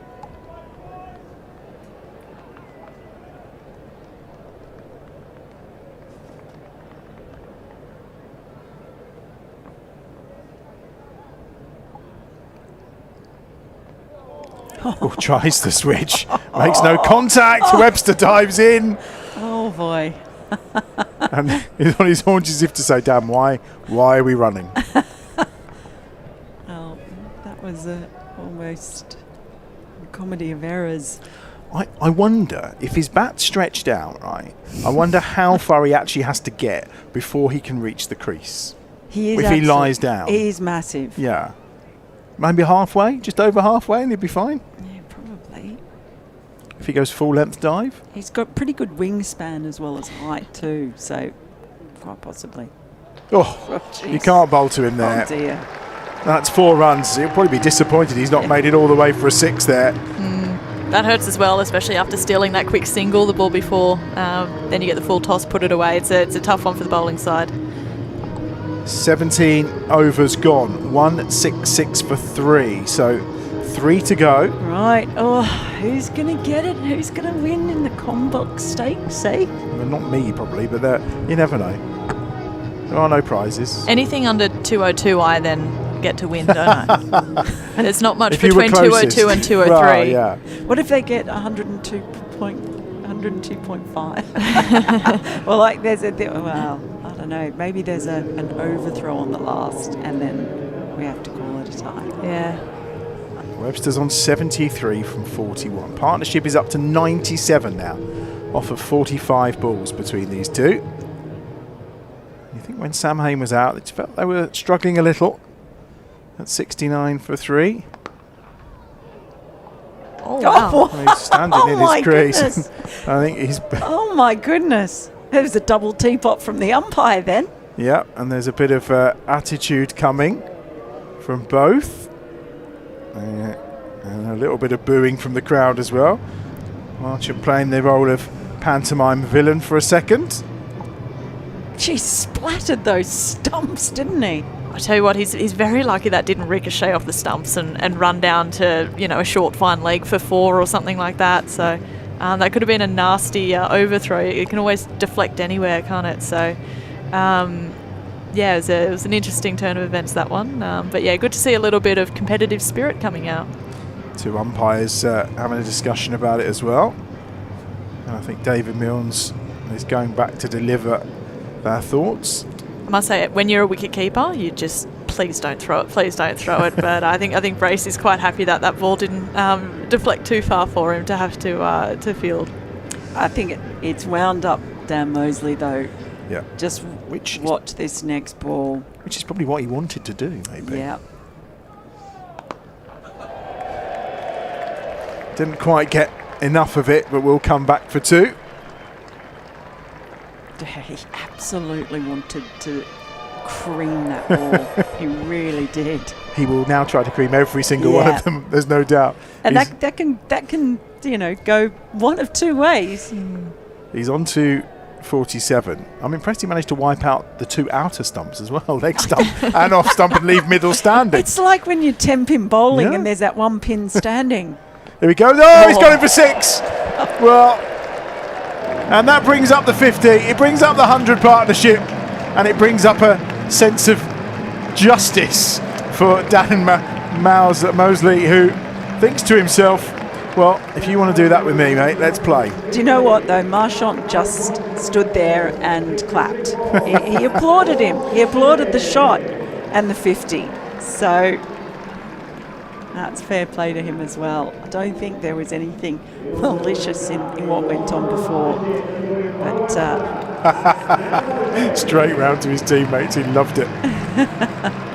He absolutely loved that. 100 partnership, 105 off of 48 balls and 53 off 27 for Dan Mosley.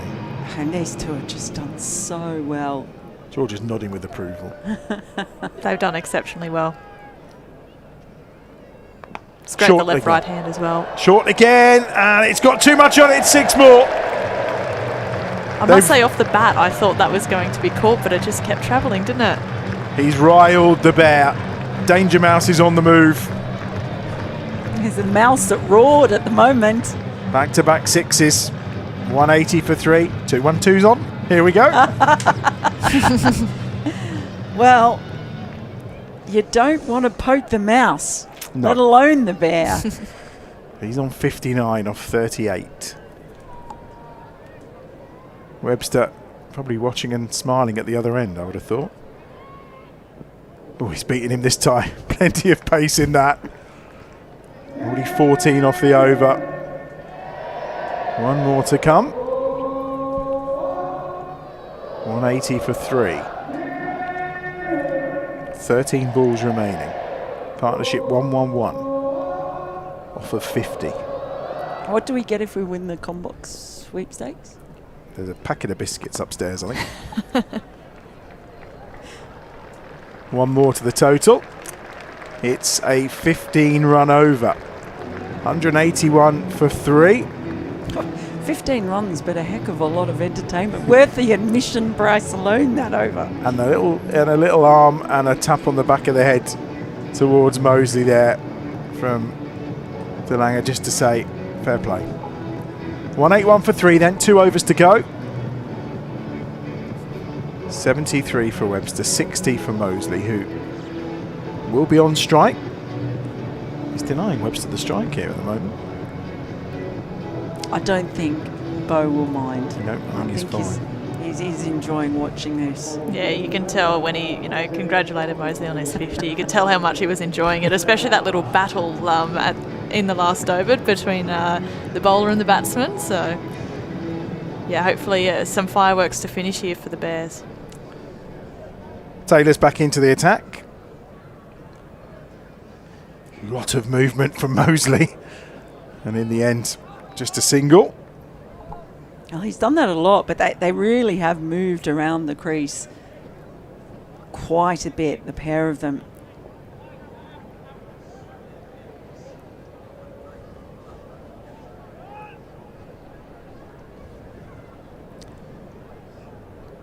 Well, looks like a moment for a check. Was that off the helmet, was it? Yeah, I think this is a helmet check. Should we give him an update on what's happening in the final, just to make you two smile? Oh, England 99 for 4 in the 15th over. Silverbrunt's still there on 35. Freya Kemp's on 17. But we don't know what's a good score at Lords, do we, till both teams have batted, as we always say. Yeah, run rate's only 6.83 currently. So you'd think they'd want it to be a little bit higher, but you never know. In a final, strange things can happen, especially at Lords. Yeah, you often think runs on the board is a good thing, but boy, Australia have batted very well throughout this tournament. You think you get off to a good start against them, and then someone else will come in and score a 50 off 30, and they've got a very, very deep batting lineup. So, but it's a final at Lords, and funny things have happened. So. Right, Dan's okay, as we thought he would be. Sure, he's taken a fair few, worn a few over time as our Mr. Mosley. All action. So it's a very good day for a sports fan, isn't it? We've got the double header here at the Blast, Wimbledon, the Football World Cup, and the Cricket World Cup. Oh, it's an side edge from Webster. Well, it's probably the most underused part of his bat, the edge, but we'll take the 4. Yeah, well, when he's on, even the edge is dangerous. Goodness. Flew off the bat. You missed the Grand Prix off your list as well. Yeah, I don't really follow it. So apologies to the F1 fans. But yeah, we can add that on. 5 off the first 2 balls. And he's got that carved in the air. It's going to land safely. They think about 2, but no, just the 1 this time. Yeah, spoiled for choice, really. But thank you to everyone listening to our coverage here. Yeah, they've chose the stream, you see. Yeah. No, we're in a world of multiple screens, aren't we? Yeah. So we're probably one of many. We might be on mute, you never know. Just want the pictures. 187 for 3. Don't forget the Q&A coming up during the innings break. Ethan will be back to join me in Georgia. Whoa! Mosley's got all of that. Is that going in the construction site again? No, that's just gone into the crowd, and I think it's just been put down. Yeah, it's been in row 1 or 2 there. It has. They'll wave their 6s, but it's been put down. Still a huge one from Dan Mosley. He's on 67. He's catching Bo up. Well, just watching this again, there wasn't even that much upper body movement. He's just swished his hands through that ball so quickly. 193 for 3. I think the Bear mascot could have put in a better effort there. We can have a word. We know people. It's literally gone nowhere. He had no idea where that ball was when he ran. Absolutely no idea. It's just dropped straight at his feet. Bo Webster was a little bit more aware. 68 he's on to. Partnership of 125. Where is this ranking for the 4th wicket? You knew I was going to ask that. I did, so I prepared it anyway. So these two put on 145 in Taunton. Okay. So they're going along very, very well, though. And actually, at the end of this over, just want to ask a question about dot balls again. Oh, okay.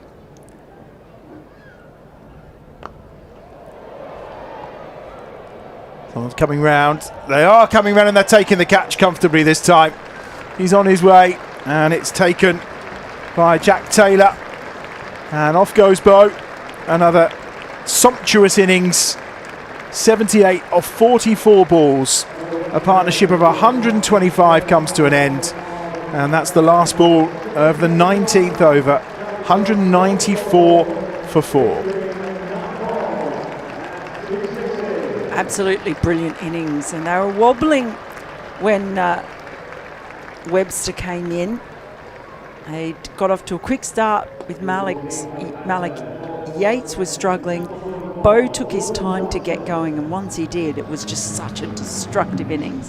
What a partnership it's been with Dan Mosley. But this time, since they had that little break in play for the helmet check, he just seems to have disrupted his flow a little bit as well. In the end, that one not coming off cleanly. We always talk about that, about drinks breaks and everything. How much Hydration breaks. Sorry, even hydration breaks. Can it really break your concentration? In some ways, yeah. It's nice when you have that momentum. You almost want to just keep going, but it's just one of those things about trying to reset and go again. But yeah, certainly the momentum those two were having, it's a break in play is never, you just want to keep going how they were. So yeah, but I think that was a real match-defining partnership from those two, and yeah, Webster's had another fantastic innings for Warwickshire. 194 for 4. 202, 203. Fairly conceivable. I think my 212 might be out the window unless we have a really good over. Come on, Dan. It's going to be the Aussie from the far end. Scott Bowles, first one, down the ground. Not got all of it. It's on the full. They are going to turn for a second, though. And no direct hit this time round. That's 2. Jordan Thompson's the new batter. Oh, he can certainly hit a ball. Oh, yes. Can he what? If Dan's going to let him, I think that would be the question. All right, what are you're on 202, I'm on 203. What were you on, Aaron? 205. I think I've gone too low. Oh, yeah. I think we might. But Bo Webster being out might just help my cause. 196 for 4. Movement from Mosley. Chipped in the air and taken. Was he? No. That was a bump ball. There you go. Look. He's got a better view. Yeah. Crowd catch, gotcha. Yeah, too right, did. Well, I think the umpire's discussing it with Pollard as well on this. From behind the bat here, it's hard to tell. It is. It is. Looked like it had been scooped up. Honestly, sometimes when you commentate, you cannot tell. Ooh, he's done well, though. He did. Done very well there. I think he thought it was a catch too to start with, but no. Better to go for it than to not. Yep. You never know if you think it's a bump ball and you don't go for it, you might have a few unhappy teammates. Right, let's see what Jordan Thompson's got. 4 balls to go. 197 for 4. Down the ground, he hammers it, and it's gone through for 4. Well, we talk about whether you choose to go for it or not. We often discuss that ball that's about to land at your feet, and you think, well, can I catch it? And in this instance, he'd have probably been better off trying to stop it. 200 up. That was a real nasty length for him, though, to be fair. You can tell that he wanted to try to go for the catch and then just got himself in a really awkward spot and was just a little bit too high for that almost half volley length there that he's having to try to take the ball, especially when you're moving at pace. Thompson gets something on it. Just be a single. 202. Two balls to go. Balls, maybe? Oh, boy. or 2 boundaries, and I'm in closest at 212. We're all in the mix, so... You're not in the mix at 2. There's not going to be either 2 dot balls or a single. I'm not sure. happening. Off these could last be a wicket, 2. Or and then a single. Could be. But Moses on strike. Danger Mouse is the man to deliver. 202 for 4. Down the ground he goes, hammers it. It's going to fall short, and this time he doesn't commit to going for the catch. So 203. Scott's actually bowled this last over really well because the boundary was really unlucky. Very unlucky with that. And this has been some good death bowling by Scott. He's just pushing the ball across, and they've not been able to get fully hold of anything. He's bowled very well to his field as well. 9 off this last over so far. Right, so I'm in at the moment. I'm still in. You are? Yeah, you're bang Hey. on. A dot ball or a wicket, and it's all you, Mel. In the air. Is it going to get caught without? Yes, it is. This is unbelievable. And the innings finishes on 203 for 5. It's the wicket of Thompson's on his way. Scott picks one up with the final ball. Well, and let's be honest, Mel, you only went for 203 to be one more than Georgia. But in this instance, you're spot on. So 203 for 5, the Bears score. And that means when we come back, it is going to be 204, the target for Gloucester to win this game. Well, talk about entertainment value. It really was fantastic. And here's some of the best moments from the innings. Top scorer, we have Dan Mosley finishing on 72, unbeaten, and Bo Webster 78 from the 44 balls. Excellent partnership between those two of 125, and 203 for 5, the final total. So chasing 204 for victory when Gloucestershire return. Well, I wasn't sure we were going to, Ethan, when you were last with us, I wasn't sure we were going to quite reach the point where it was a score over 200, but some fantastic hitting. It is fantastic to have you two with us. I mean, what more can I want? I'm surrounded by cricketing talent. Ethan Bamber's joined us, Georgia Redmayne's still here as well. And we've got some questions for you that people have been dying to know the answers to. So let's roll through them and see if we can get as many as we can done in the break. So this one's to both of you. So if either of you weren't playing cricket, what job would you do? We'll go ladies first. Well, I do have a medical degree. So, I was doing some hospital work before I came over, actually, in April, May. So, probably that. But I'm very glad that cricket has kept me out of lots of night shifts. So, very appreciative. And how about you, sir?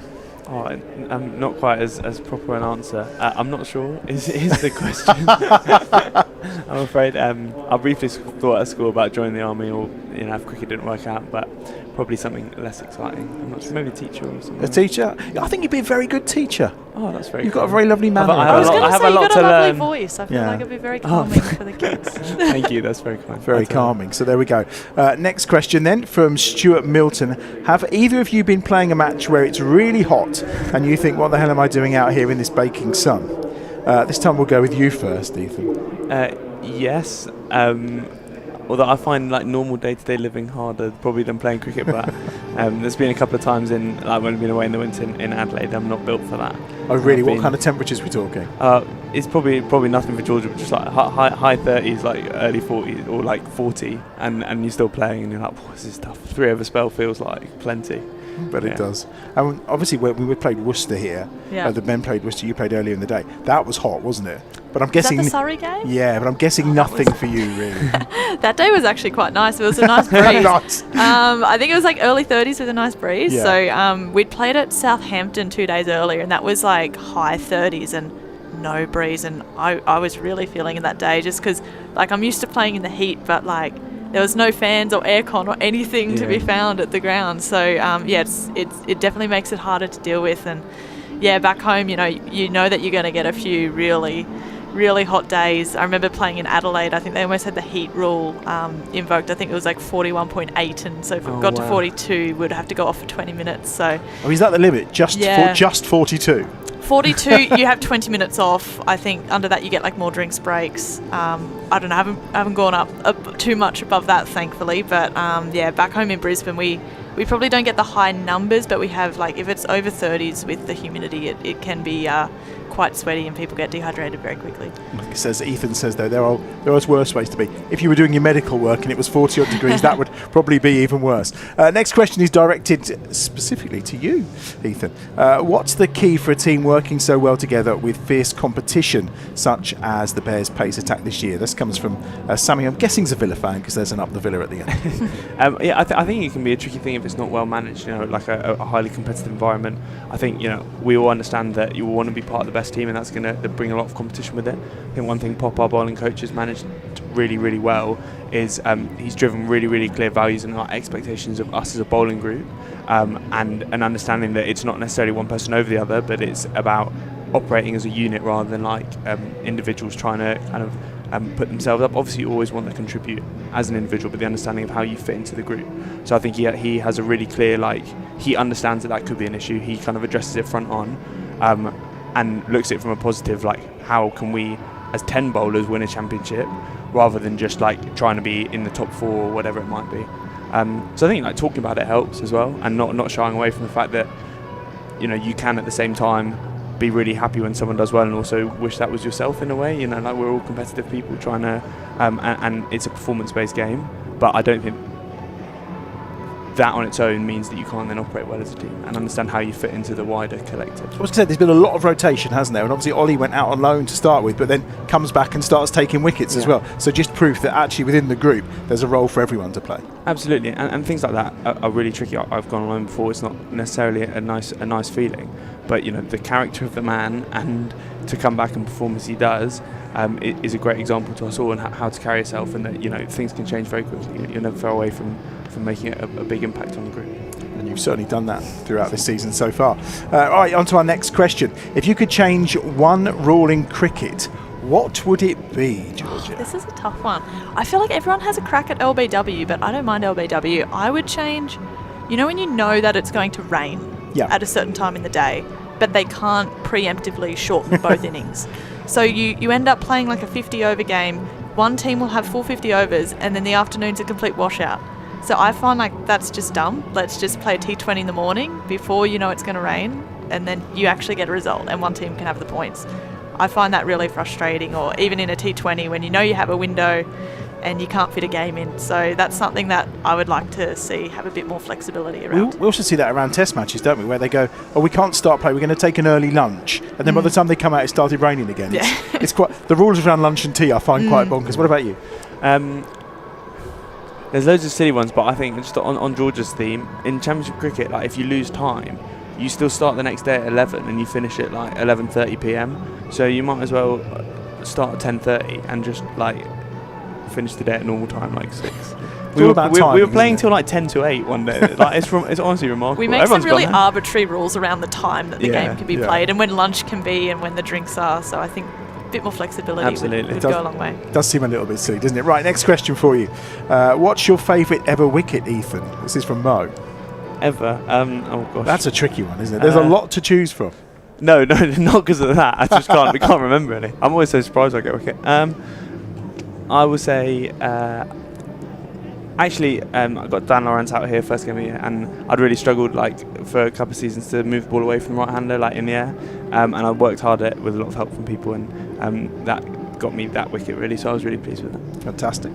Next up, what are both of your pre-match routines? We know that post-match for you today it's been to come and join us here, but what is it pre-match that you do? How early are we talking? The night before I like to have I love Italian food the night before a game. That's a bit of a routine. Okay. Have a good breakfast. To be honest, I'm not one who kind of comes and does a whole lot of skills training before the game. I kind of get physically prepared, see what the toss is, and then I'll train that specific skill. So you don't come in and have a net early, not really for you? No, and that I'm probably one of the few out here. It seems like everyone out here is bowling a bunch of overs or having a full net session. I'm like, it's like a training session than a pre-game, but everyone warms up in different ways. But I think maybe as I've gone through the years, I used to kind of go in and have nets, but I think I've just felt like have that time to prepare mentally. Don't feel rushed. Sometimes when you feel like you want to fit everything in a short period of time, you can get a bit rushed, or if things don't go exactly how you want, it can maybe throw you mentally. So I try to stay nice and relaxed, just get physically prepared, see what the toss is, then have a bat or a catch or whatever it is, and then get ready for whatever innings it'll be. Are you with the medicine ball early? Don't mind a meddy ball. I'd love to say I was super chill and I just got rocked up at 10:30, but as people who know me, I'm quite highly strung, so I kind of go through my things. More physical and I think mental now. Like now I understand my cricket a bit better. I think focus on making sure my body's ready and then my mind's ready. That's probably where I feel like I need to prepare myself the most to be in the right headspace to go out. And I'm trying to bowl less before games because it almost has zero impact on how I bowl in the game. So I used to bowl about 15 overs on the morning of the game and then I'd just be knackered by lunch. So now not a good idea. Yeah. Save your best balls. Yeah. Now a couple into the mitt. Okay, next question is, what is the best piece of cricket advice that both of you have ever received, Georgia?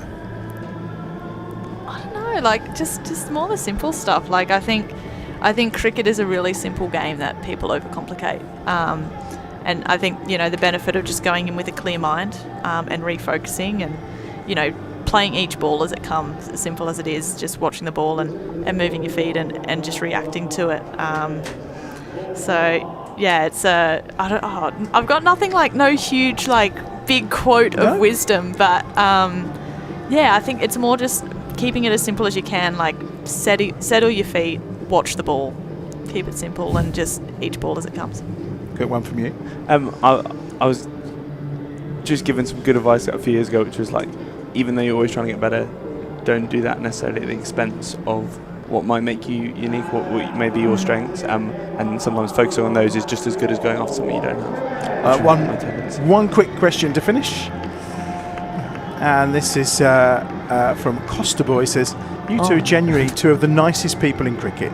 We know them both from different clubs before they became Bears, and they are both top-notch people first and foremost. What a nice way to end. Those boys are lovely. I saw them at the game the other week too. When I played for London Spirit, they would come to all the matches, whether it was at Lords or if it was at Leeds. Like they would go everywhere. So they're lovely, and thank you for such a nice comment.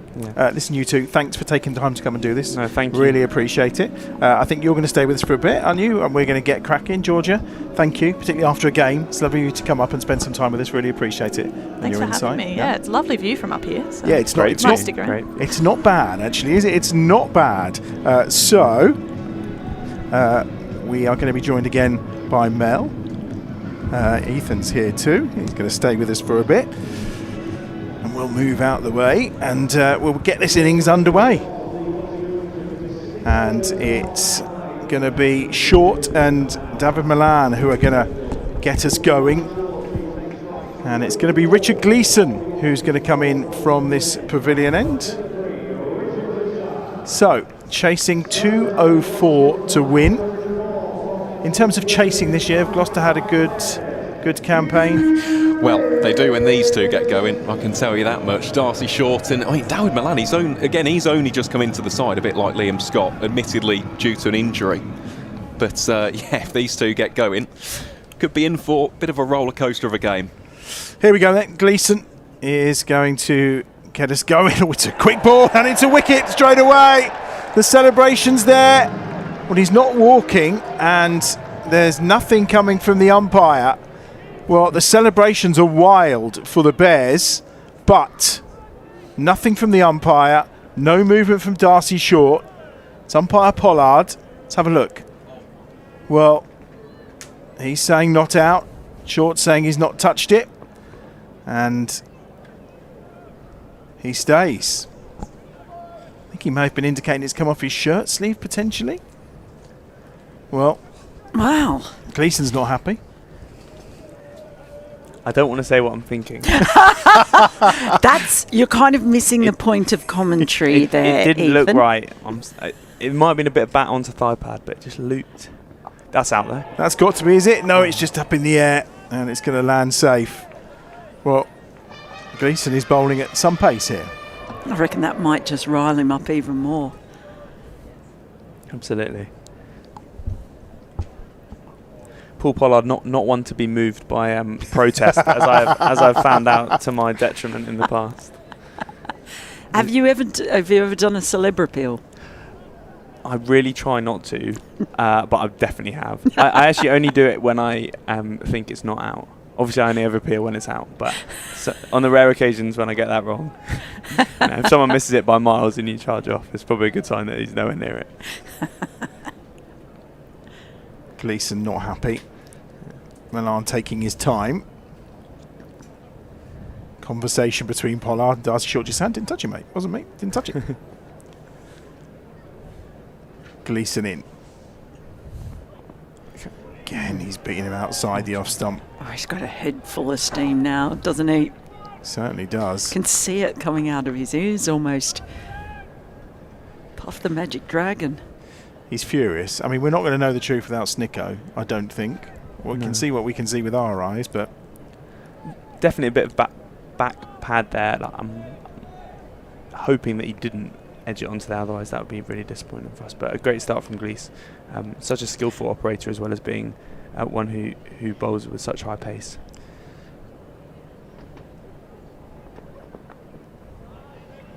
angled down for a single.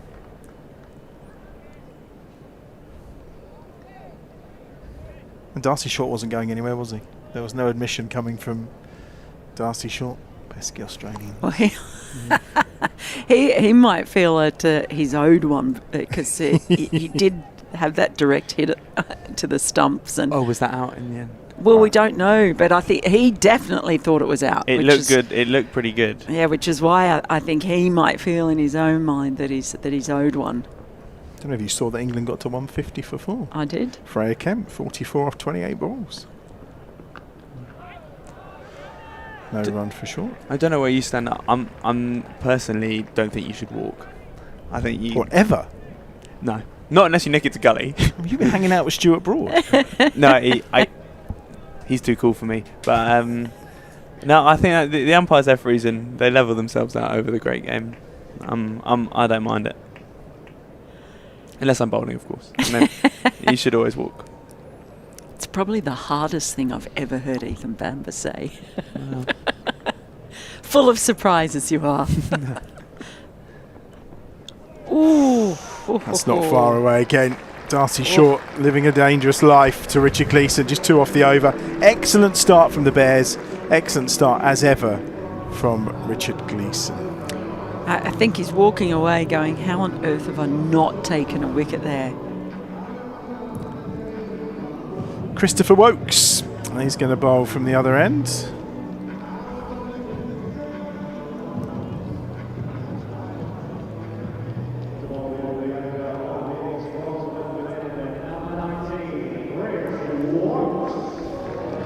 Much to the delight of the EdgBLASTon crowd.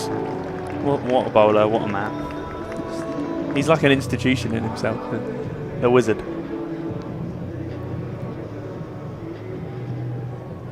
He is a nice chap. We were discussing this the other day. Nice chap. Yeah, he I don't think he's forgiven me because he found out I've never gone to see Aston Villa play, even though I live in Birmingham. This is bad. I felt so awful. How can you live with yourself knowing you've disappointed Chris Wokes? So Milan through the covers for 4. They would have been teammates for England as well, wouldn't they? They definitely were teammates for England, but also just the effortless class and style with which Milan put that ball away. Just like kiss the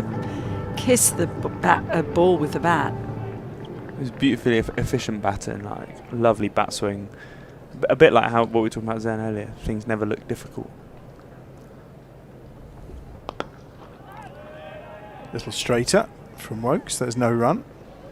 I feel like just from watching Wizards bowled really, really well this tournament without much luck at points. So I'm hoping that the universe grants that luck today for the blue and yellow. It's an unforgiving thing too about T20 cricket, isn't it? I suppose you have to put your ego aside, knowing that you're going to take some tap. Putting ego aside is obviously something that Ethan would find very difficult to do. Yes. Ooh, it was a good shot. Wasn't far away from that Zen Malik, but goes all the way to the ropes for 4. Again, it's just, he doesn't try to overhit it, does he? He just uses the pace of the ball so well, angles the bat face, and it almost seems like he wastes no energy whatsoever. It's not a bad ball either, really, is it? Interesting field placing. Like, you often see teams split their 2 deep men at kind of a deep backward point, which we have now in a deep square. We start with a third man to Milan because he uses that as a kind of get out of jail shot, running it down. Oh, it's an edge, and it's beyond the dive of Kai Smith, and it's 4 more. And well, he won't show it, but Chris Wokes will be furious. Just be furious that just luck's not gone his way. He'll smile, puff the cheeks out. There he is. It's like an off cutter there.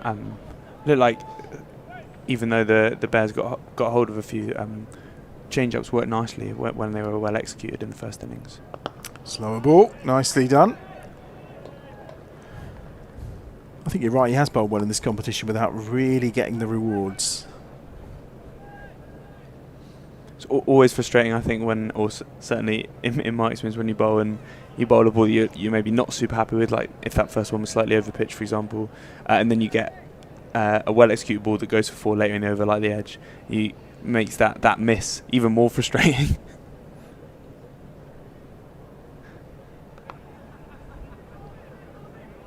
One more to the total to complete the over. And after 2 overs, the score 15 without loss.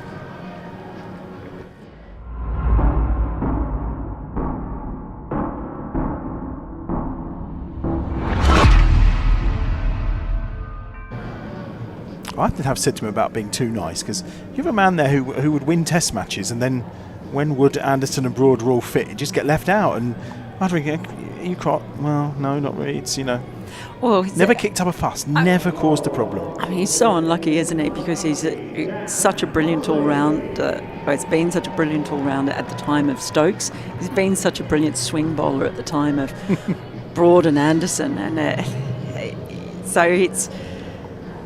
You sort of do feel for him, but I mean, I was pleased that he's had some of the recognition he deserves. Both, remember, he was in that World Cup winning side in 2019 and played a huge role in that victory. And then, and there have been those times when he's been able to come in and play that all-rounder part. I was there at Lords when he got the century at Lords as well. Had such a good record there.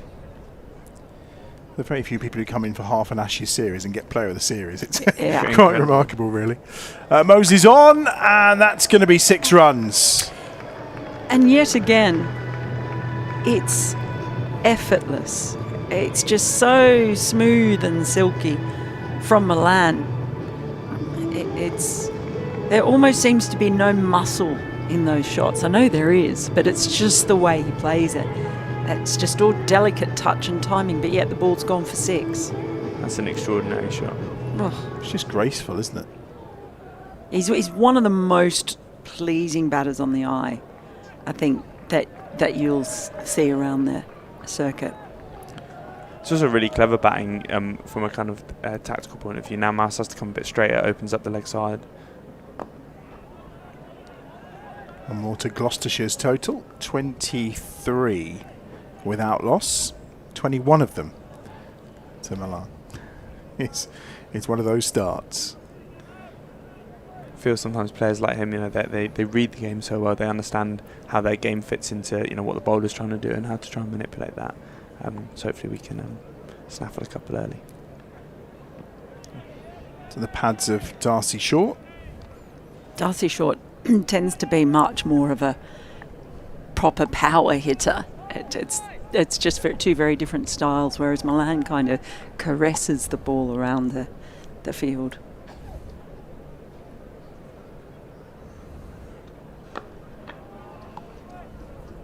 Well, 180 to win for Gloucestershire. 24 without loss.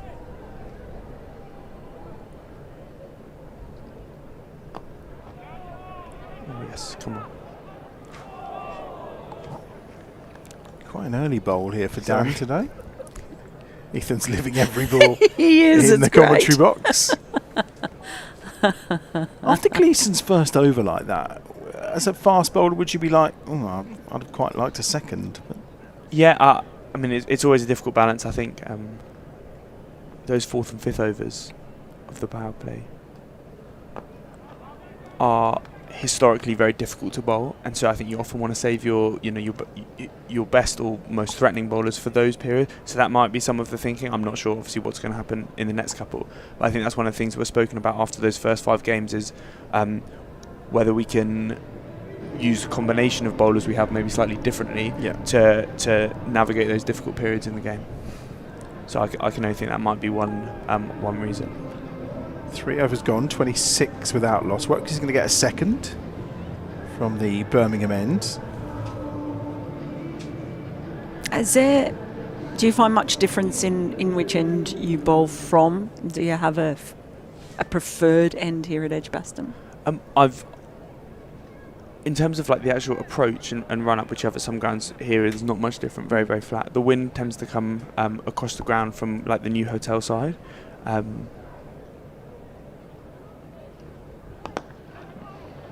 Smashed down the ground by Darcy Short.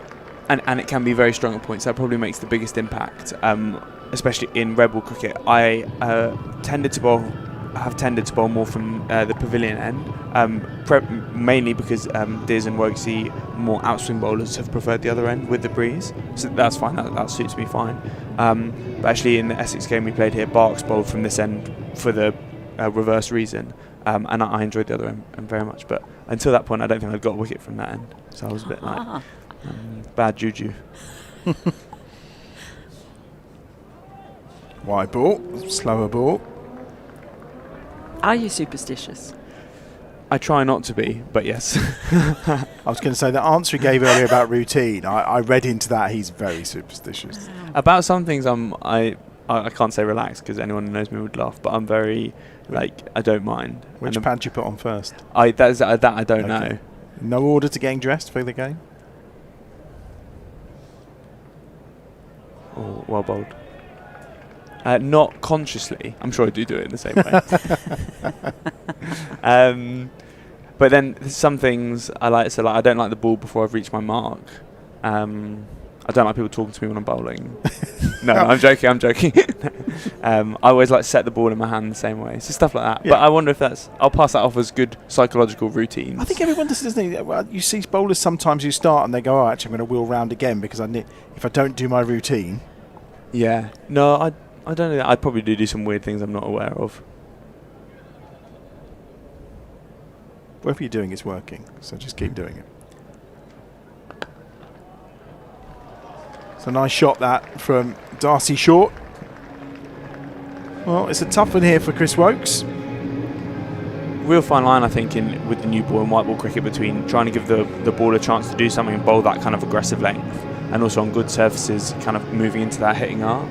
I think at Cardiff on Friday night, the lads might say we were slightly guilty, maybe over pitching with too much regularity, and so I would imagine we'll try and bring our lengths back a little bit here, and maybe learn from some of the success that Gloucester guys had through the middle.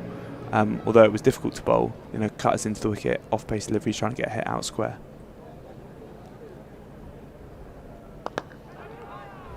Down the ground to Barnard. A conversation there between Webster, Barnard and Woakes as Gloucestershire make a really tidy start here.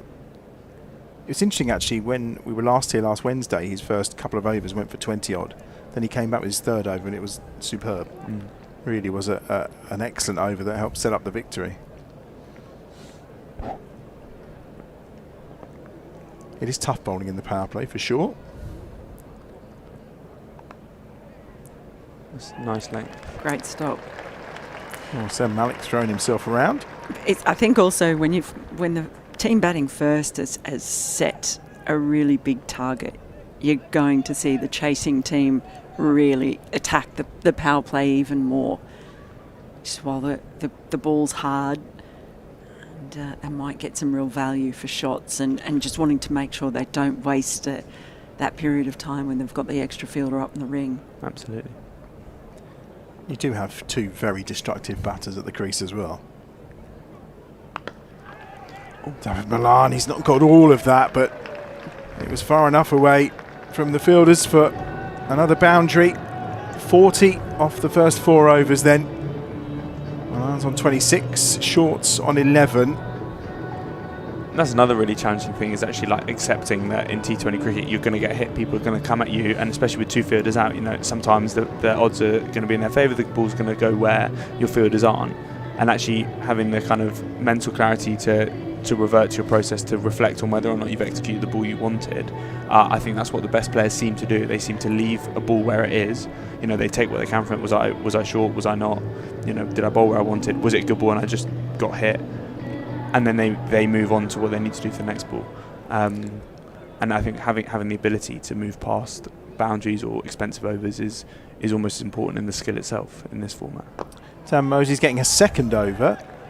Would we believe then that maybe there's a feeling of match-up here, of left-arm spin to these 2 left-handers being absolutely killed? Aaron's buttons on, here he goes. I'd say so. Yeah, absolutely. But especially with Mosley's style of bowling. Oh wow. Usman Tadic with the slight misfield allows them to get through for a single. Although my question to Ethan would be, obviously having been a teammate of David Milan, we've already seen a couple of the tactics which the Bears are trying to employ. How would you personally try and get this man out? With difficulty. No, it is a hard question.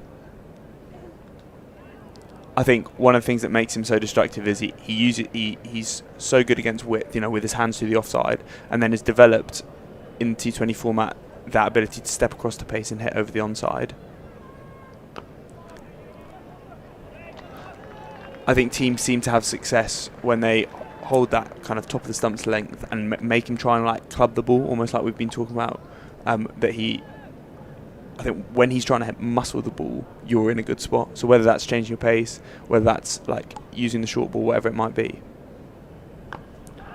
Short hammered for 4 by Darcy Short for Gloucestershire.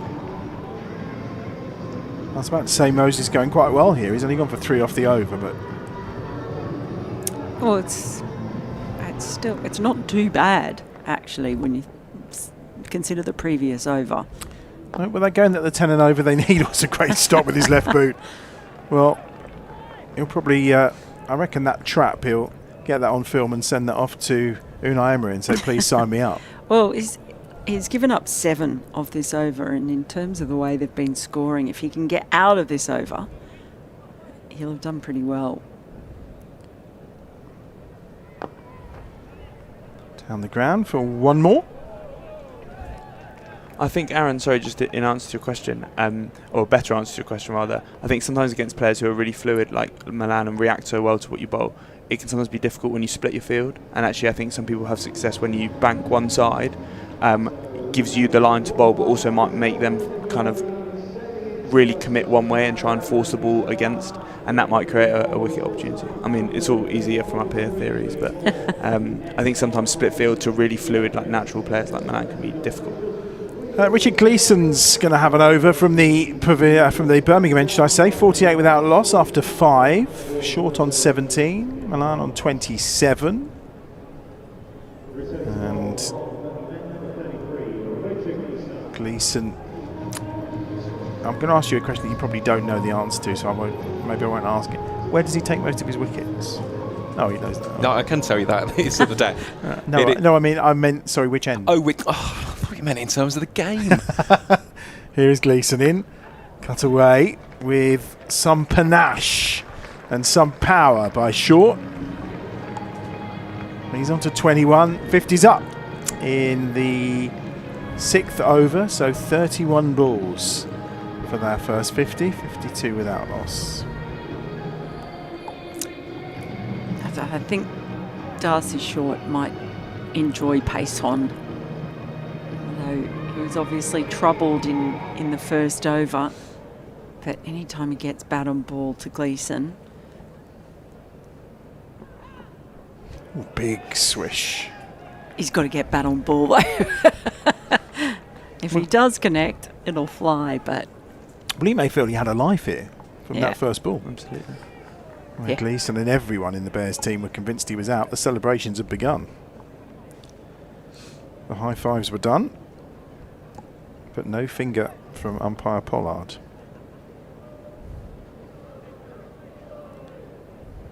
He was fairly stoic when he used to play, wasn't he? So he's carried that on into his umpiring career.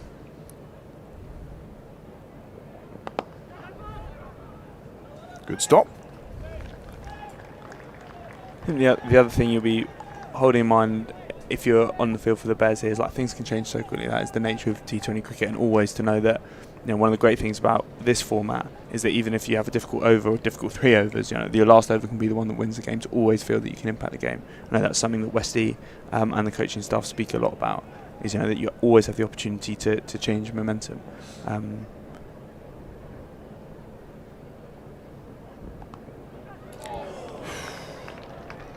It's beyond Malik. I don't even think he'd have seen it, to be fair. It was flashed away by Short again for another boundary.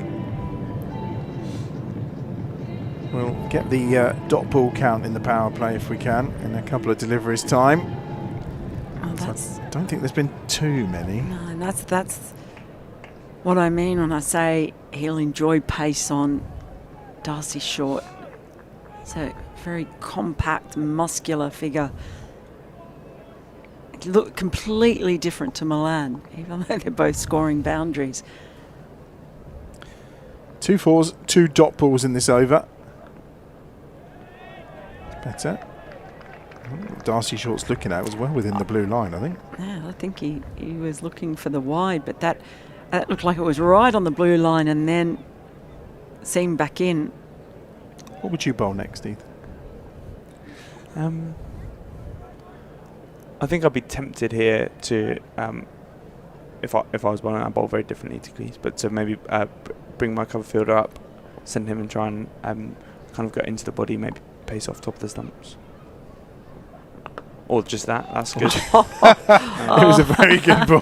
I like that. Oh, wow. From Gleeson. That completes the power play then. 56 without loss. And for the highlights of the power play and the numbers and those all-important dot balls, Aaron. Thank you very much, Adam. Yes, so that is a better comparative power play for Gloucestershire. The Bears got 44 for 2 from their opening 6 overs. The glorious Gloucesters 56 without loss. We'll see some of the highlights, especially the boundaries from the 2 Southpaw openers, Darcy Short and Darren Milan. It's interesting, though, we have this conversation about the dot balls because it didn't seem as though there were that many. However, there have been 15. The crucial thing, though, they've got the boundaries, but we didn't get the chance to talk about it in that first innings. Right, we saw 16 dots in the power play for the Bears. How many do you think came from the next 14 overs?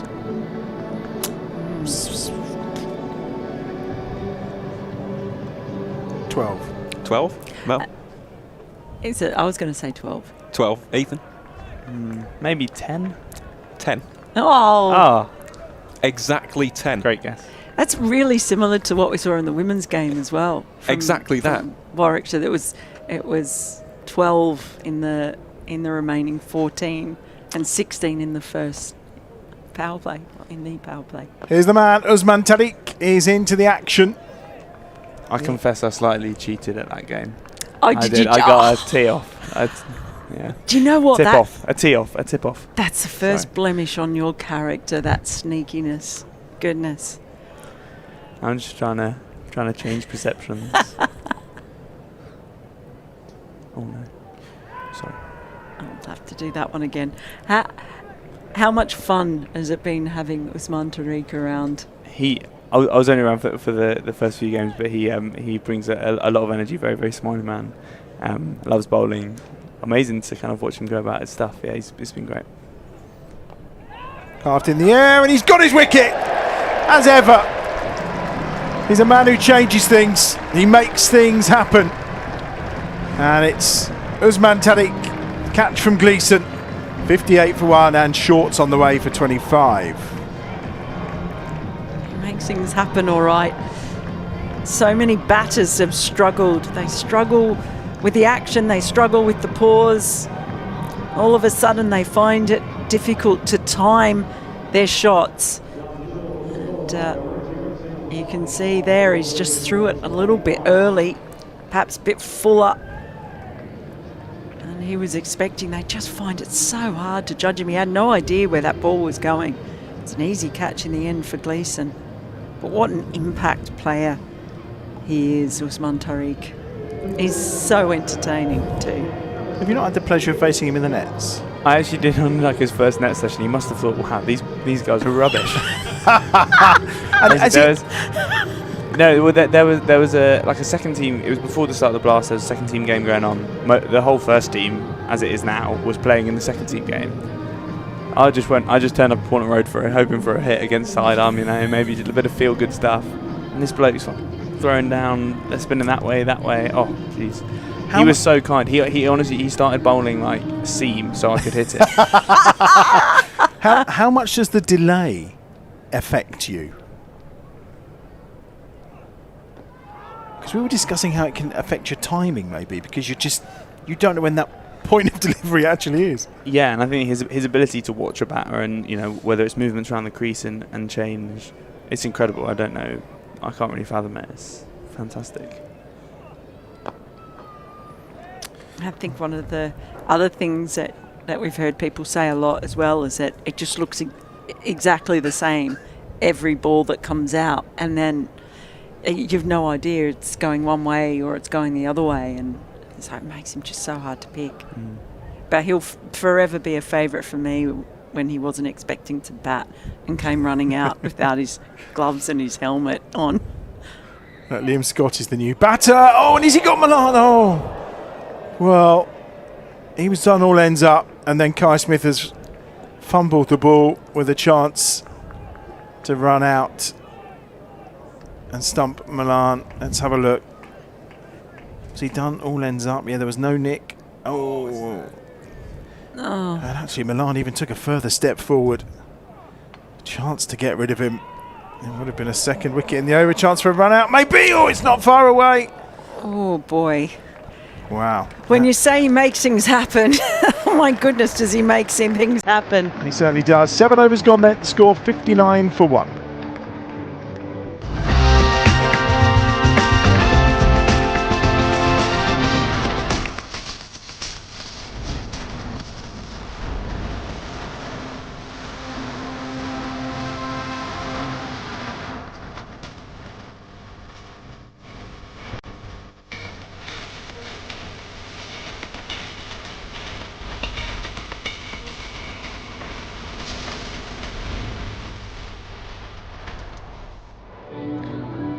I've slept since those first few Blast games. You were in the squad for the first couple, weren't you? I was.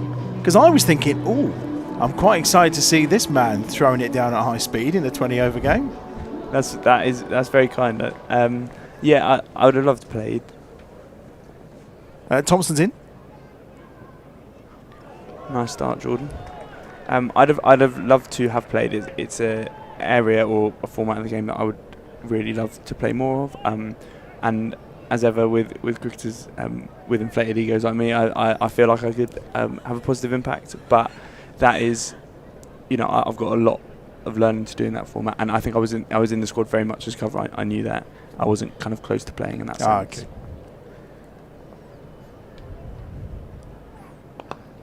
On the stumps, and Liam Scott for Gloucestershire gets it away for a single. Yeah, no, I thought when I looked through the squad, I was like, oh, there's with no Gleeson around, bit of speed coming in. Very similar bowlers, yeah. No, I'm joking. That's a big disservice to Richard.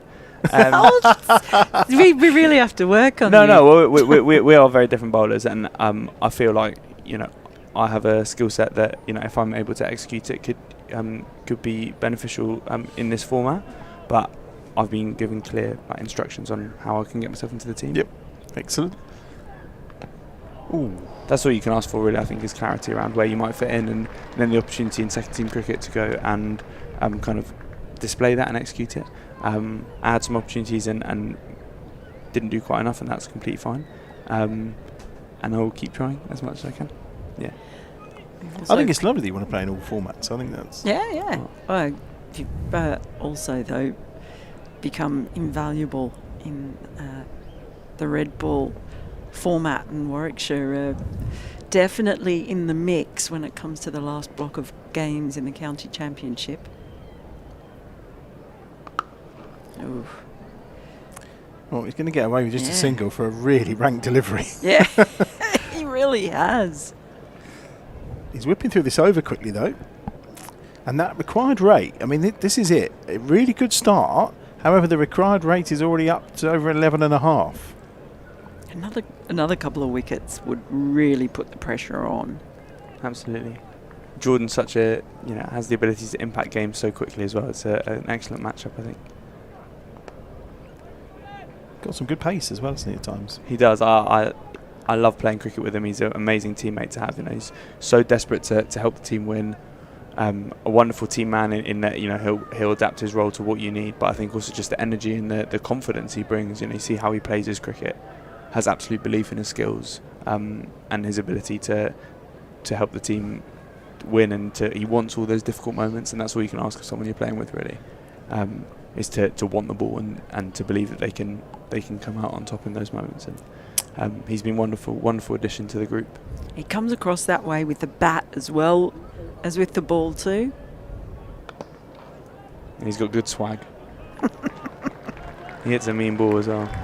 Just 4 off the over, actually. Really good over to start. 63 for 1, 8 overs gone.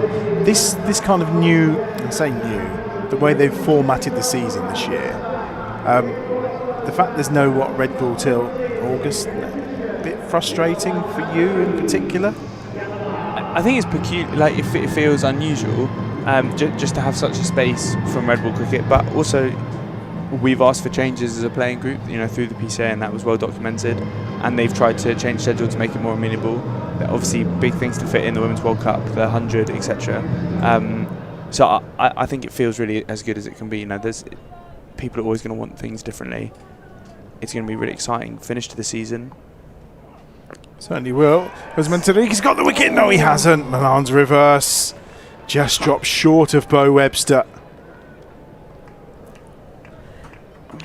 Particularly since he came on, things have slowed down remarkably. They were 56 for none when he came on to bowl his first over. Now 63 for 1. Oh, it's got him!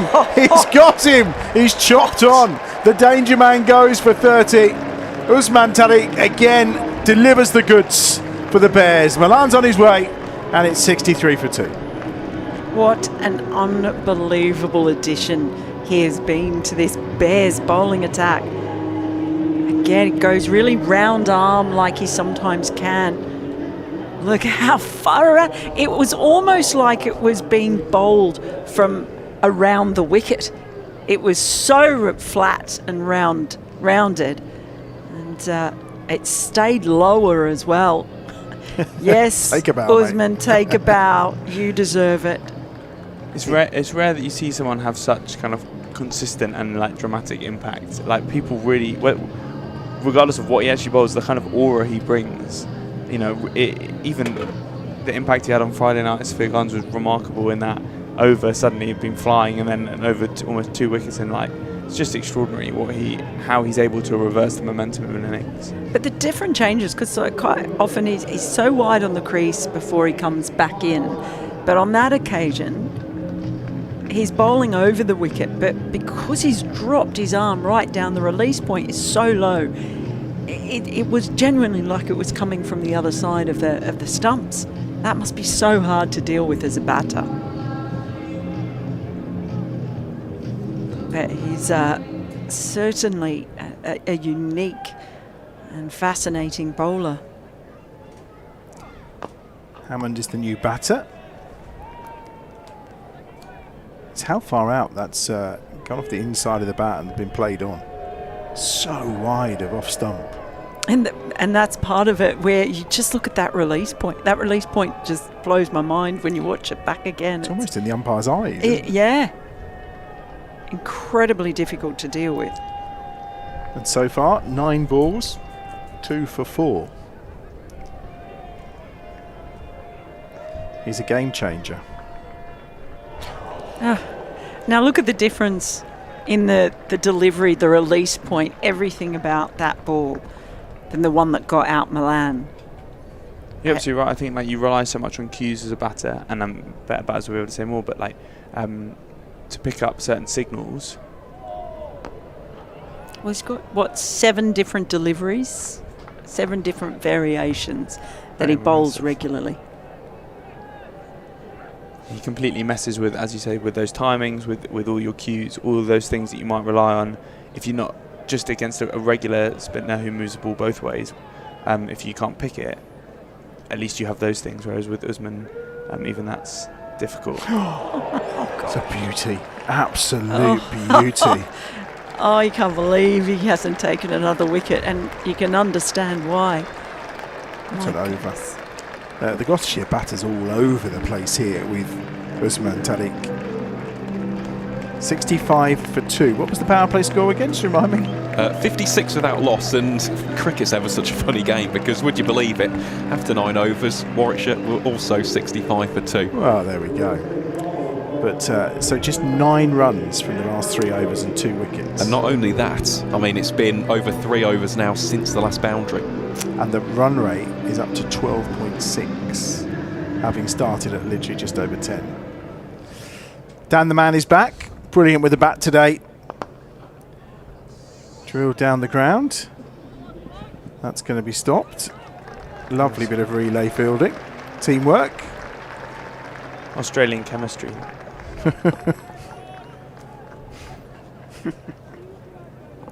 Far too many Australians at EdgBLASTon today.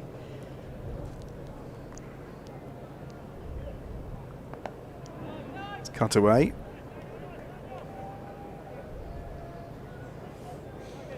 There's a few at Lords as well. Yeah, they're going pretty well too. Yeah, they are. I thought you might have an eye on that. 55 for 1. Leading 96 in 90. Phoebe Litchfield's in, you know, she's from Orange, which is my hometown. Oh, really? Yeah.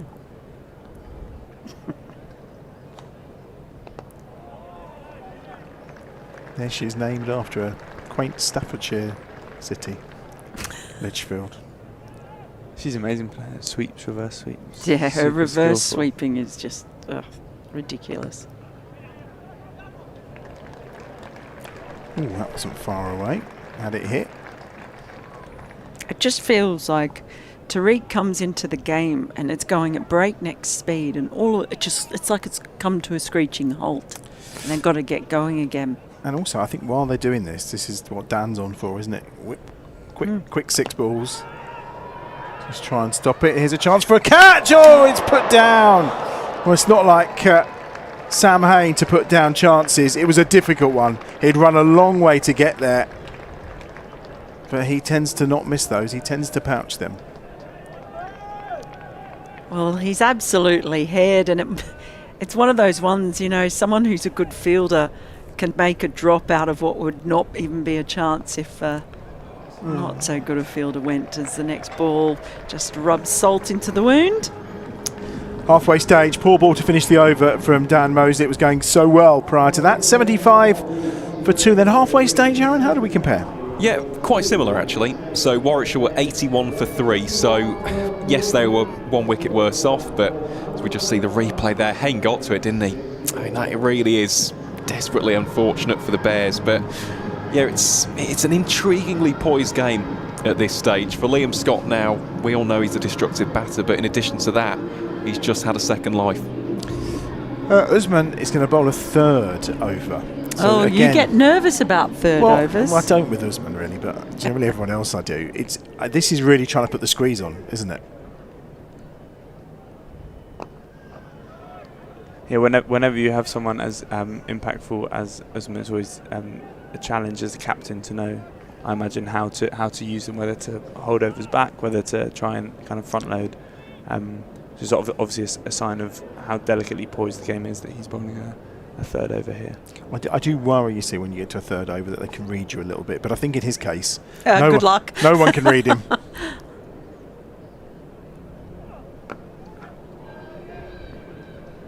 He could just move to his 6th and 7th balls now. Yep. If they get a read on the first few. How many do you have? 1.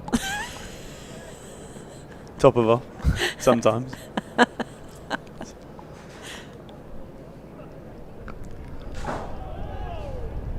I think that, like, obviously every bowler wants different options, and it's as much about, you know, the control over those options and the ability to execute them, different angles on the crease, different positions, where to land them, as it is like just having different balls, and that's what's so impressive about Usman. Oh, is that out? Yes, it is. Absolutely plumb. He's on his way, Scott. LBW. Another bow from Usman Tariq, and you deserve every single one of them. Third wicket. He's got 3 for 8. And Gloucestershire now 78 for 3. Oh, it's the round arm again, isn't it? And it just came straight over the top of the stumps at Usman Tariq's end, and it just went straight down middle stump, I reckon, maybe middle and leg. But Scott, no chance at all. It looked really plumb. What an impact he's had, just incredible. Lovely validation as well for Barn there with his decision to keep Usman going. You know, recognised how important a moment in the game this is. You know, if you can get 3, if you can get 4 here, and that rate just keeps on climbing. It's really nice captaincy, and obviously repaid by some fine bowling. Chris Wokes is just having a little loosen up to come in and bowl that third over in the middle, just to try and again steal an over away quite quickly. At what point, bearing in mind that it looks like pace off seems to be doing the job, who goes to Bo and says, actually, we want you to bowl spin today? Or does Bo decide he's bowling spin? How does that work? That is a very good question. These decisions happen far above my pay grade. Oh, slip's gone in as well. Slip. Right, just to pile on the pressure.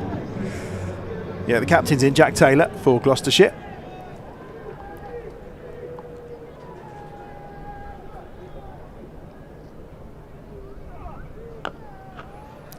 The other question will be, to just bowl out Tariq now.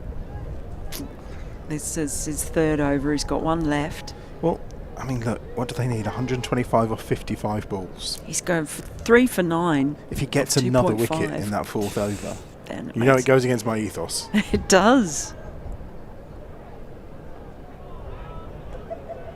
But you'd feel 1 more wicket, you've really broken the game open. 11 overs gone, 79 for 3. I suppose the other option with the spin one would be Rob Yates potentially. Absolutely. I was just going to say to your question, and here is Bo now, and we'll see he may well be bowling some off spin here. So they're obviously deciding what phase of the game you're in, what option you want.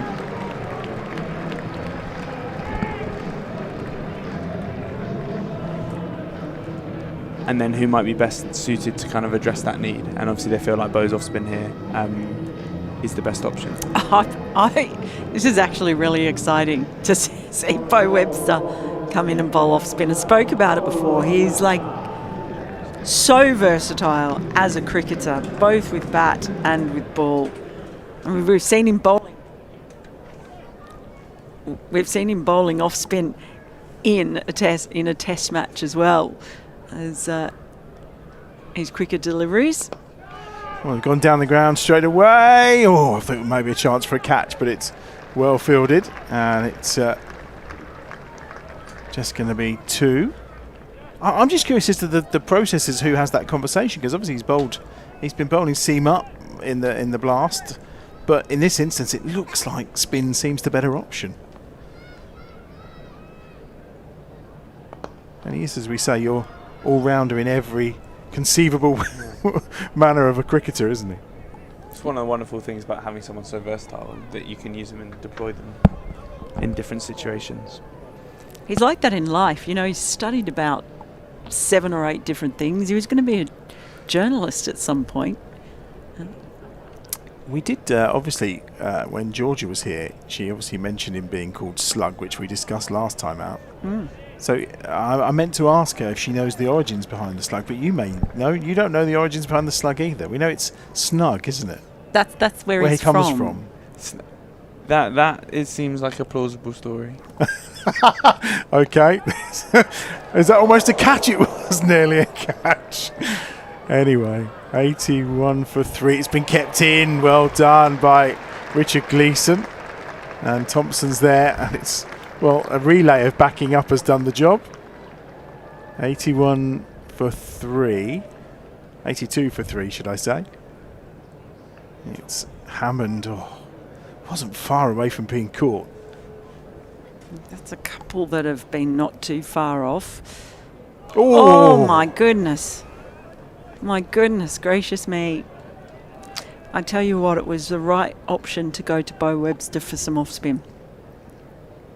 Might not have come off yet, but it has not been far away. I would also thought his point of delivery is quite helpful, isn't it, being that tall? Oh, that's got to be it, is it? Is that out? Yes, it is! Catch taken on the boundary ropes. Very casual, as ever, from Dan Roseley, as he pouches that. And Hammond has gone to a full toss. And he's on his way. Webster's in the wickets. And the Bears in control of this one, you feel. That's 4 down as Webster strikes. Decision pays off. Webster coming on with his off spin. He's had a couple already in the over, 3 that were really close, and there you just see him lose his shape completely in the shot. Ends up playing it one-handed, so doesn't have the power to clear the rope. Sometimes the pressure of a good over itself builds, even when there is that release ball, and I'm sure Bo would admit that wasn't his finest delivery. The batter's almost, either so eager to put it away or not expecting it, looking for a ball in a different area that they're not able to quite execute. So just the importance of building your over there helps you get away with misses as well. I don't think Kai Smith noticed it was the end of the over there. He was still stood behind the stumps with his helmet on. 5 off the over and a wicket for Bo Webster. Is there anything that man can't do? It's going to be a battle royal between him and Tariq and Mosley for the player of the match today, isn't it? Yeah. Some very good performances. Here's Jordan Thompson. 84 for 4. 8 to go. Straight. Oh, turn around the corner. Full toss. Dispatch for 4. So the power play score was 56. And they were 84. So in the next 6 overs, they managed to score 30 runs? No, 38 runs. 38 no, runs. 56. 56. No, it's 28. 28 sorry. from 6 overs. This is Wow, why that's amazing. I'm more a humanities than a maths person. Me too. Ooh, he's got his hand down to that. Tips of a finger job, I think. And that's why they now need, 116 or 115 off 46 balls. They've been slowed up completely. It really was, though. It's just that moment that Tariq came on, it just felt like the game was going at 1,000,000 miles an hour, and it's just stopped. And they've been, treading water, trying to get moving again. It's just been so difficult. But the impact that he had coming on was really quite remarkable.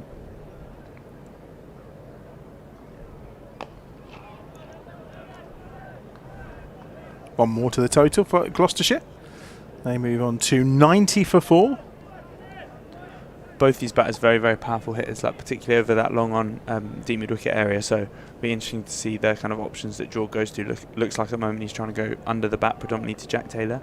And Darawali's just come in, just trying to hit good areas. But I would say that both their release shots will be over that mid-wicket region, which also happens to be the short side here. At the end of this over, we'll just get an update on the dot balls, I think, because that will be quite interesting. Slower ball. Slapped into the leg side for 4. 94 for 4.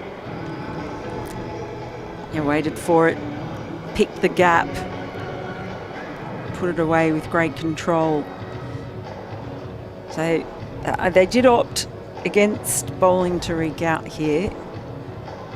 And as soon as he's not into the attack and as soon as there's a bit more pace to play with, the runs start coming again. So I think it's just easier with pace on. The batters seem to be finding it easier to deal with. Yeah, and to what we spoke about earlier, I actually think that's a nicely executed slow ball there. Jack's a good hitter, and that's going to happen in T20 cricket. Wide ball, trying to respond after the slower delivery was smacked for 4. I think that plan to go kind of, whether it's off pace or on pace and wide to Jack is a nice option. Get him trying to hit against the kind of shape of the ball, almost, or across the line of the ball. And as ever in T20 cricket, you're weighing up percentages really and where you want to get hit. And I think him kind of hacking against a slow is a nice option. I don't think George will be too disappointed with that. It's a big hit from Jack Taylor. That's into the stand. 6 runs, another 4 toss dispatched. Yeah, just wasn't quite able to nail the Yorker and receive full punishment as well. Brings the 100 up. Does bring the 100 up. Significantly slower second 50 than what it was the first.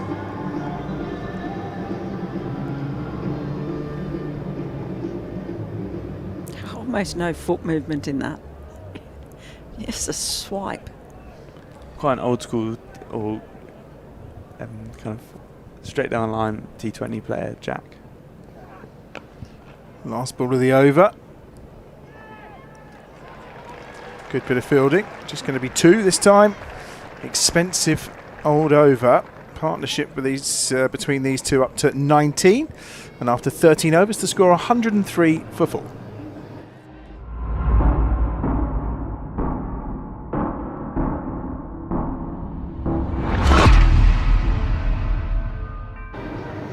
I was going to check with you on dot balls then. So 13 overs gone. We remember the total from the first 6 overs. It's fascinating this. So in the entirety of the Bears innings, they went from 16 in the power play to 28 overall. Now in this one, we've seen Gloucestershire have 15 in the power play. They're now approaching 30. They're on 29. So already that dot ball percentage is higher. And I did want to ask the question in the first innings. We just didn't have time, unfortunately. I'll pose it to yourself, Ethan, just with regards to those meetings after this ball, which aptly is a dot ball. Is that something which comes up in those discussions and conversations, especially with the analyst, with regards to dot ball percentage? What kind of you're looking for? Ooh, full toss. Absolutely. I think there's a lot of different metrics that people look at. One is obviously around dot balls and how often you can rotate the strike, and the other's around your boundary percentage. I think it actually recently are kind of against the old adage that it's teams win more with more boundaries now rather than just having fewer dot balls. However, good cricket sense indicates that if you are able to score off a ball and able to keep that momentum turning, we saw it with Bo and Sam earlier, how they were able to do that. Certainly as a bowler, it's so much harder to kind of tie a team down and build pressure. Good first half of the over this from Bo Webster. Just 2 from the first 4 balls. Yeah, that's a discussion I heard around the men's T20 World Cup. You were looking at boundary percentage, like West Indies, high dot ball percentage. Oh, where's that gone? Good one. That they had a much higher dot ball percentage, but also a much higher boundary percentage. So yeah, that seems to be a bit of a trend that sort of cricket analysts and coaches have been embracing. This is a good over by any metric. Just cut away at the end, and it will go to the boundary for 4. So only 6 off the over though, and it's 95 now required off of 36 overs. So 109 for 4 for Gloucestershire, who are chasing down 204 to try and win. I'm not just saying this because he's Australian and because I really like Bo Webster, but to have a player like that who can come on and bowl he's sort of medium paces, and then turn around and do that when conditions and the match circumstances, right, actually we need another spinner. That's huge, isn't it? Massive, and especially from a selection point of view, you're basically filling 3 slots with one player. It's amazing. You can get in the team as a batter, a seamer, off spinner. It's outstanding. Gleason's back for his 3rd over.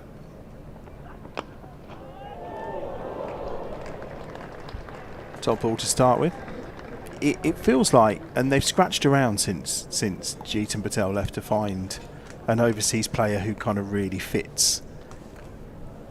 It feels like they found one. Whether you can get him to commit long term, because I think overseas cricketers who commit for those kind of long periods now are probably few and far between, given the opportunities that there are in the game. But I would be tying that kangaroo down to a very long contract. Sport. Well, the problem is there's a little thing called the Ashes next summer in England. But you would suck that up, I think. You would suck that up, wouldn't you? Well, yeah. Well, to be fair, I think he would be very, very keen to play over here at the start of next season. I'm not sure the ECB will have that. Of course they will. They never stop Australian players from playing over here and getting the experience. Yeah, Yashi's ready, yeah. I just think he looks like he's enjoying himself, and the club seem to love having him. It's a good ball from Gleason again. I think certainly as a playing group, you'd be desperate to have him back, both on and off the field. What a positive impact he has. As you say, there's many other things that go into it. But one of the nice things about the rules is that you can contract an overseas, and as long as there's only 2 on the field at a time, you can have as many as you like. So if Bo's away for 4 months and you can find a replacement who fits in as well, that works. So it's not necessarily, when you lose him, you lose the bonus of having an overseas player. I think he's just made a rod for his own back over there, because he started signing a couple of autographs on the boundary rope, and all I can see now is a flurry of children, very much like the Pied Piper, making their way up towards him to get a selfie probably and an autograph from Bo Webster. And this is another great start to an over now from Gleason. They've just piled the pressure on. Yeah, Jack Taylor's gone along quite nicely here, 24 off 13. But again, just 3 singles so far from the first 4 balls. And when you're up at 9 on 3 a ball.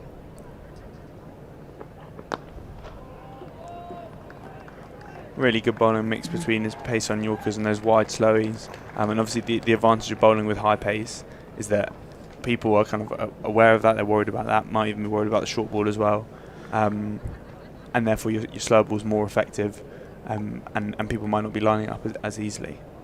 So if you can get out of this over, it'll be fantastic and just really curb that slight shift in momentum that came after the previous over from this end.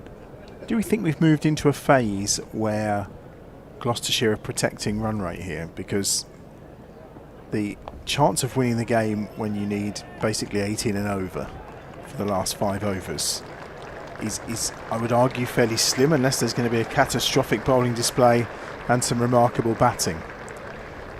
On that basis, they may want to protect their run rate a little bit. You're the numbers man in the corner there at 114 for 4. Yeah, it's interesting. It's interesting because there's a lot going on in the Central and West as this game is taking place as well. So Worcestershire looks set to beat Glamorgan.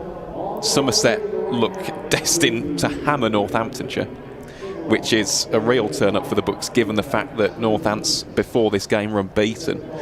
Gloucestershire, realistically, the ball is very much in their court. If they win one more game, given the fact that they've got Worcestershire and Glamorgan as the last 2 opponents, they are through. Esmond's back. This time having a go from the Birmingham end. 2 off the first ball. So dare I say that for Gloucestershire, net run rate isn't as prominent. Okay. For the Bears, however, it is. And actually, it's very, very slim. It's very slender. I'm not going to say otherwise, but those results today do actually keep the Bears mathematically in the mix. Oh, wow, okay. I thought Friday left us done and dusted, really, but...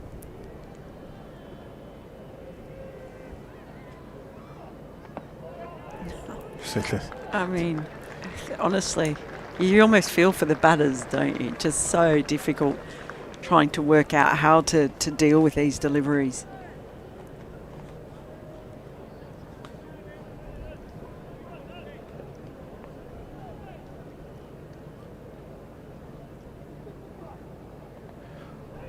Cut away. Again, it's a dot ball.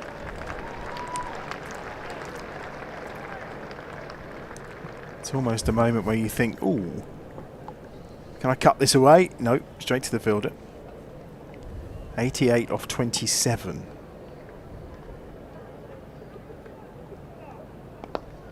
Oh, he's got his hand to it.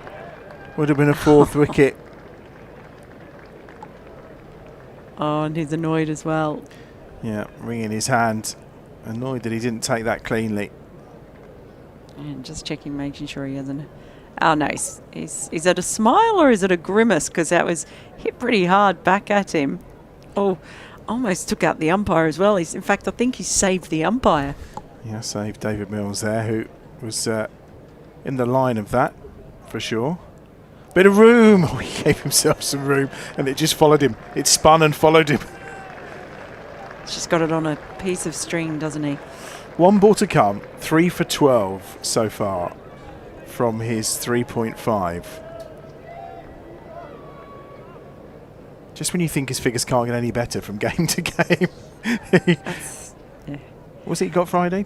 2 for 13, was it, on Friday? 2 for 12 on Friday, okay. 3 for 12. So if we can get 3 for 12 with a dot ball here, we'll say you're getting better, my friend. And there's no run as a dot ball. He has got better by a wicket since Friday. See, small areas, small margins for improvement every single time. Amazing ball. It's brilliant. Brilliant from Usman Telly. 117 for 4. 4 to go. Yeah, sometimes you just have to sit back and admire someone. Look at him with his, I love the bandana, the sunglasses. He's just such a character. No, I realise we've worked you very hard today. Are you hanging around till the end, or are you? I am. If you say no, it's fine. You're very polite. I may just slip away. Okay, so that's fine. Well, it's been an absolute pleasure to have you. Thank you so much for really enjoyed it. Thank you so much for allowing me to watch from up here and join in. I really enjoyed it. You are welcome anytime. Ethan Bamber, thank you Have a very lovely much rest for of your the day. time. And you too. You bears. Yep, you bears indeed. Maybe we should get him on the mic to deliver the U Bears to the supporters. That would be nice. And it's going to be Thompson again from this pavilion end, with 87 required by Gloucestershire in these final 4 overs. He's gone now, so we can talk about him. He's an absolute cracker, isn't he? He is very, very lovely. It was a pleasure having both of them up here today, actually, him and Georgia. It really was. I mean, I think we worked him a little harder because Georgia had played a game already, so maybe that's why we just kept him a bit longer. But he was very good company. Very good insight as well. Yeah, great insight.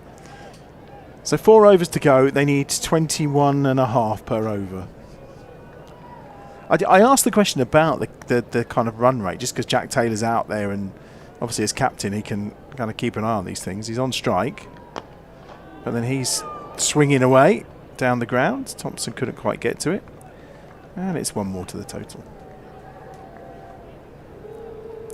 I think any side, if you're chasing and you get to the end of 20 overs and you're only 4 down and a long way off, that would be really frustrating. But it's just been because of the quality of bowling has just been so good, particularly from Tariq and Webster. To have those 2 spinning options, it's just not left them anywhere to go. Well, they've scored 61 runs off of 10 overs since the power play. That was the deal. 61 runs, 10 overs of the power play. I mean, that's just to go at 6 and over in that middle body of the game. You're not going to win many blast games when you just go at scoring at 6 and over.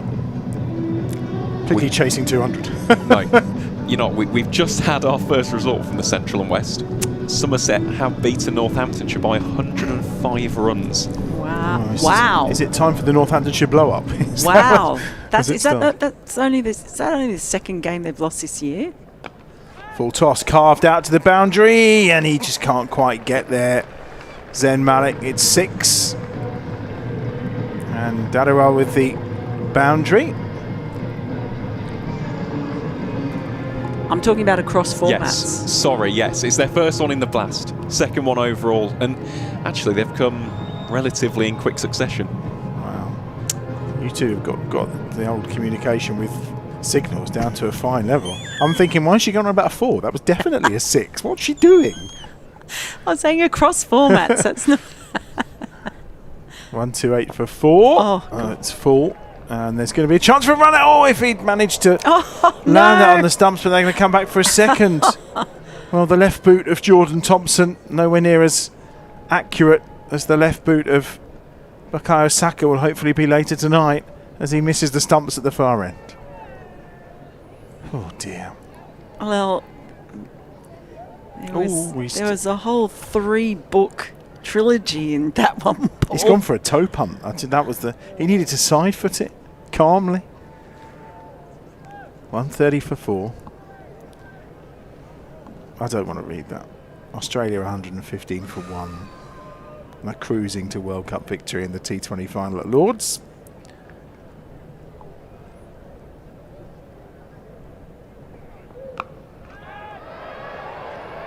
Catch taken on the boundary ropes.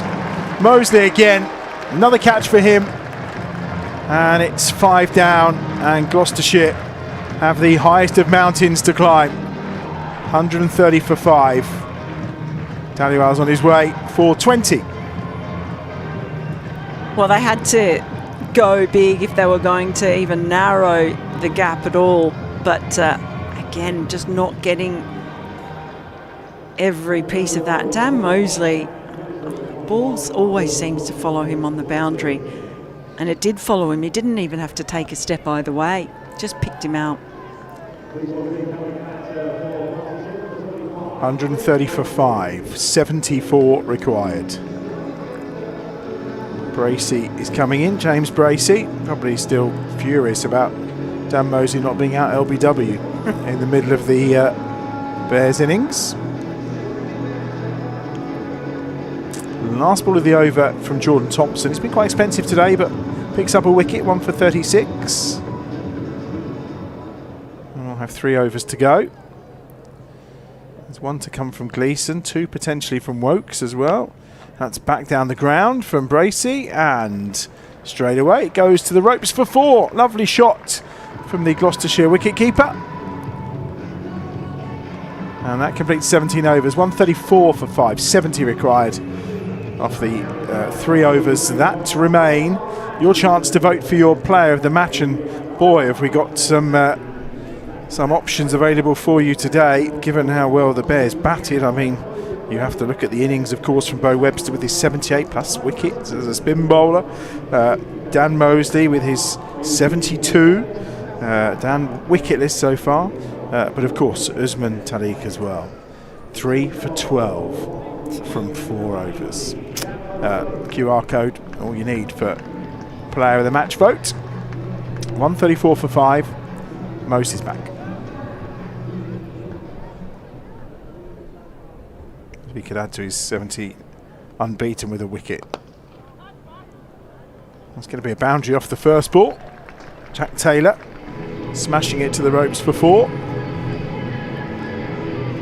I wonder how much of a dent they can make in this, what's now 66 off 17 balls. Just looking, how many overs has Webster bowled?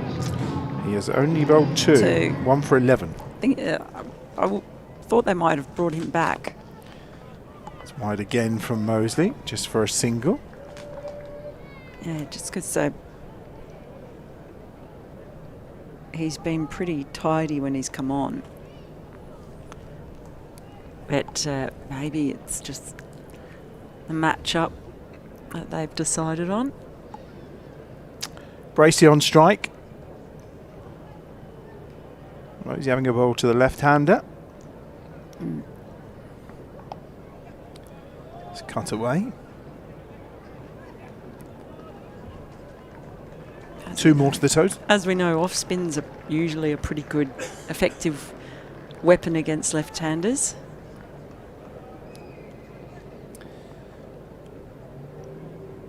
Three balls to go in over 18.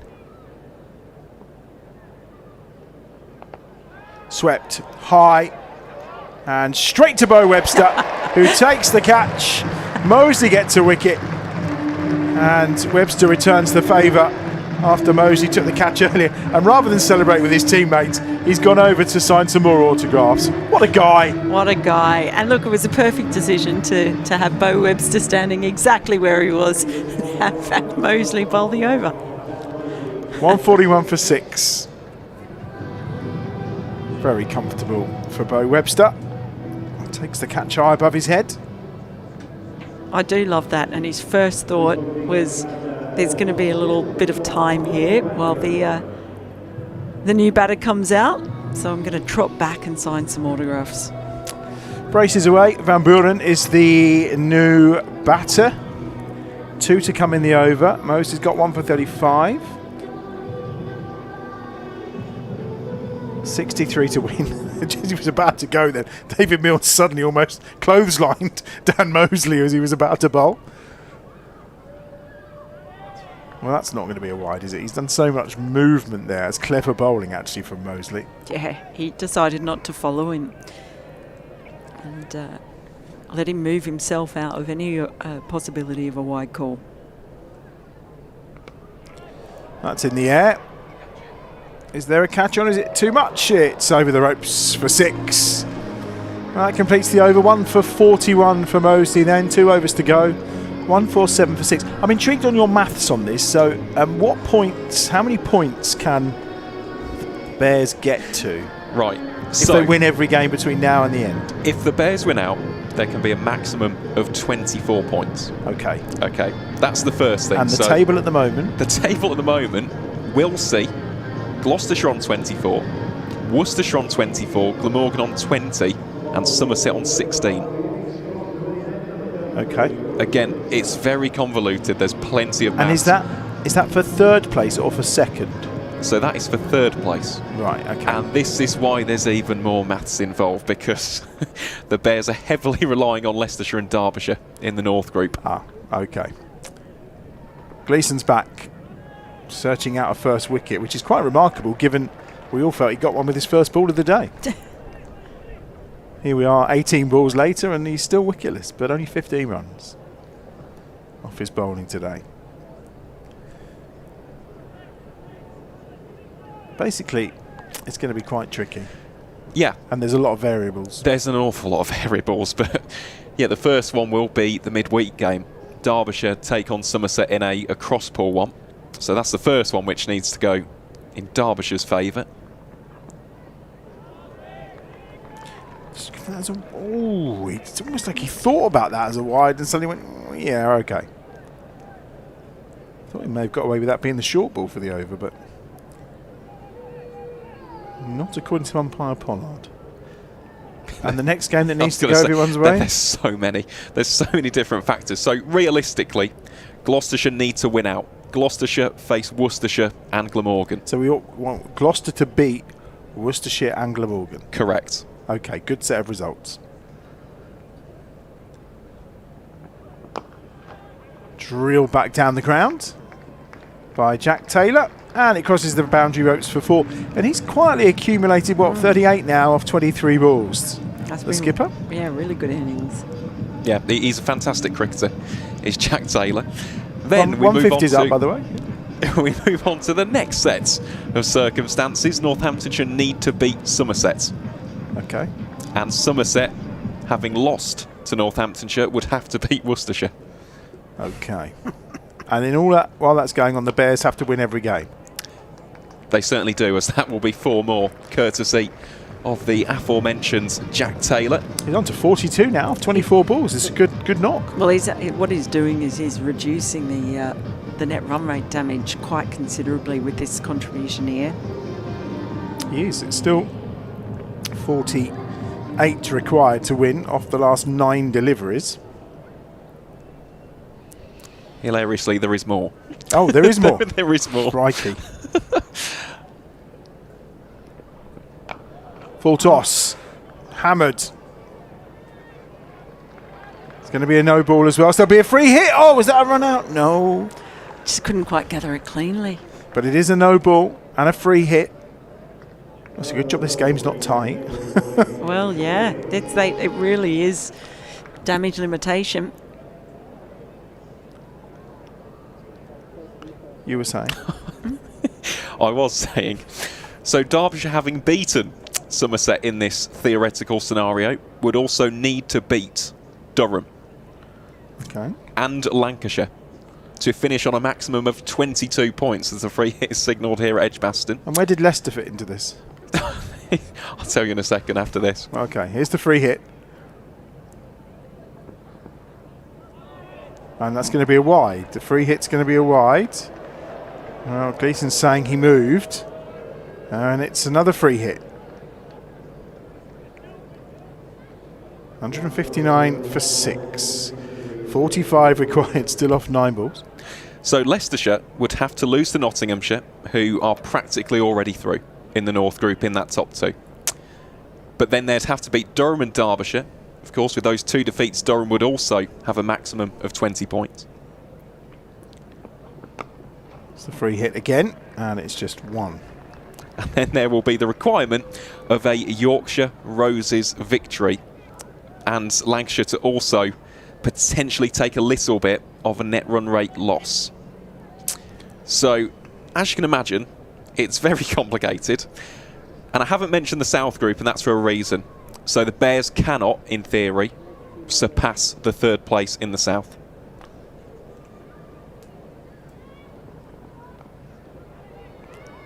That's going to be 4 more. Only 40 the deficit now. Well, they were saying we get to the final over and they wouldn't be able to win it, but given that we've just had a free hit in this over as well, it's 40 required off the last 7 balls. We may be in a scenario where 6 sixes could win it for Gloucestershire. She's saying they've really taken a chunk out here. What's this over? They have. I was about to see what's gone off this over. Well, 17. I think, was it 15 he'd gone for off his first 3? Yeah, it's look, as soon as Tariq was bowled out, it suddenly became much easier for the batters. That's the difference that he has made. And why I was sort of surprised not to see Webster come back, although Mosley did take a wicket, but even bowling alongside Mosley, pace on is the stuff that they've really enjoyed tonking to all parts. Ed Barnard not happy with umpire Pollard because the cut-off's passed and we haven't started the last over despite the fact there's only 1 ball to go here.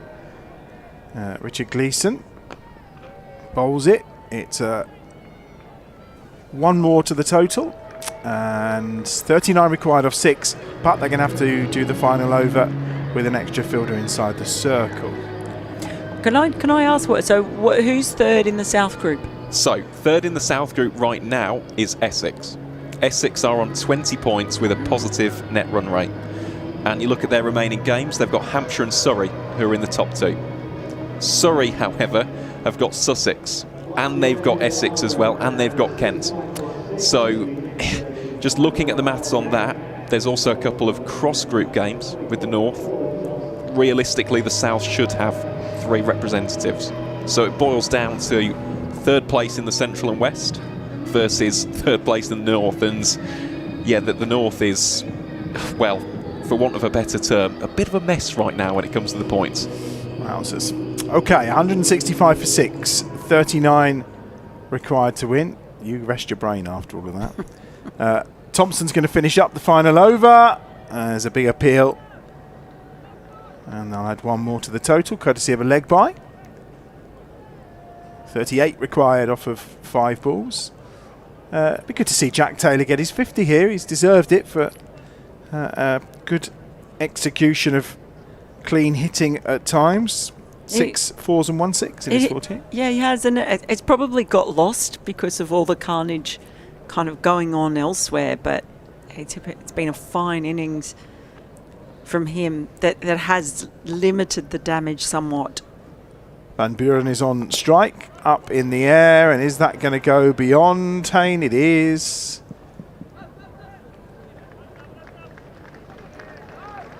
And that's just one more to the total, two more to the total, should I say. Yeah, one of the third two.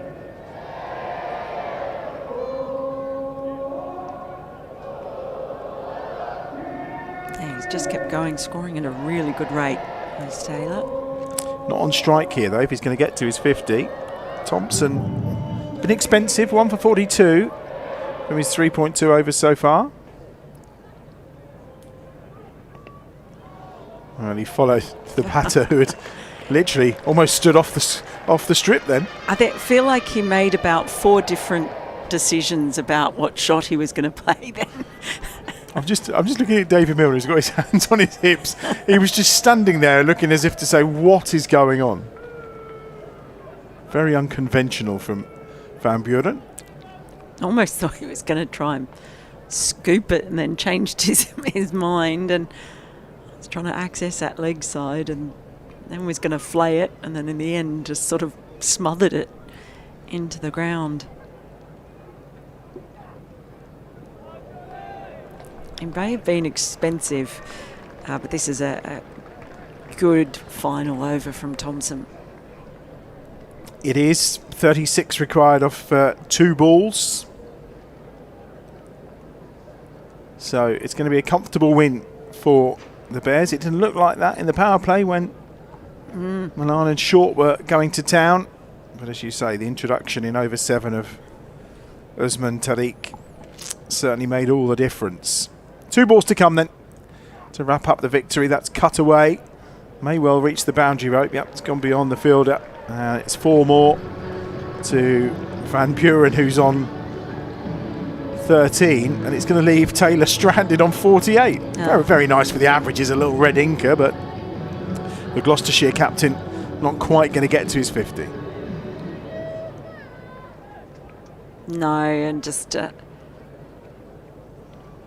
don't know if he'll be too unhappy about that, though. He'd rather see the net run rate stay a little bit healthier for the competition overall for Gloucestershire. Last ball from Thompson then. And there's an appeal, but it's just going to be 1 to the total. There was some bat on it.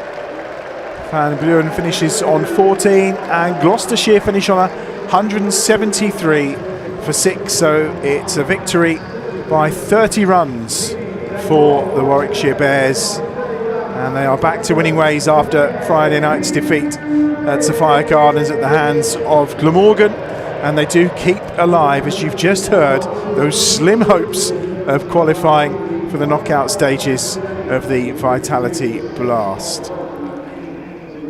And we'll show you some highlights from the second innings as Usman Tariq wanders off, getting some acclaim. It was Milan and Short who got things off to a really good start. Wokes was the player who found himself being moved around with his line and length because Milan occasionally got the odd edge as well. However, it was not just Wokes that took a bit of punishment early on. I only saw him bowl the 2 overs today, Chris Wokes. He'll be a bit frustrated by that, I suspect. But he did concede a fair few runs early on. Short and Milan both taking to the former England World Cup winner. Played some beautiful shots too, particularly Milan, as stylish and classy as he always is, and then the muscle of Short. But it all came to a screeching halt with the arrival of Usman Tariq. These variations, the way he slows the ball, and there you see the round arm work its magic on Milan, and once more on Short. Just so hard for them to pick, and his impact was incredible. Just took all the pace out of the game in more ways than one, and all the real momentum that the Gloucestershire batters had going. They need to come back into it, particularly towards the end, Jack Taylor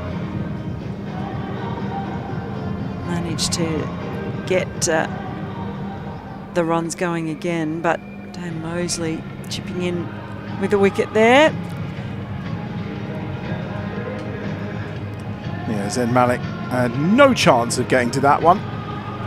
Gleeson then driven down the ground by Jack Taylor as well, who finished unbeaten on 48. Couldn't quite get to face the ball in that final over to get himself to his 50, but a good win for the Bears by 30 runs. We have one more home game to come, and it is another double-header, and it's coming away on Friday, a 3 o'clock start in the afternoon as the women take on the Hampshire Hawks, and then Glamorgan are the visitors on Friday evening. Of course, if you have subscribed to the stream, then you'll get a notification, but don't forget to join us. We'll be on at about 20 to 3 on Friday afternoon for the women's game against the Hampshire Hawks. That'll be followed by the second half of the doubleheader when the men take on Glamorgan, with that slim chance of still qualifying for the knockout stages. Thanks to Aaron for joining us.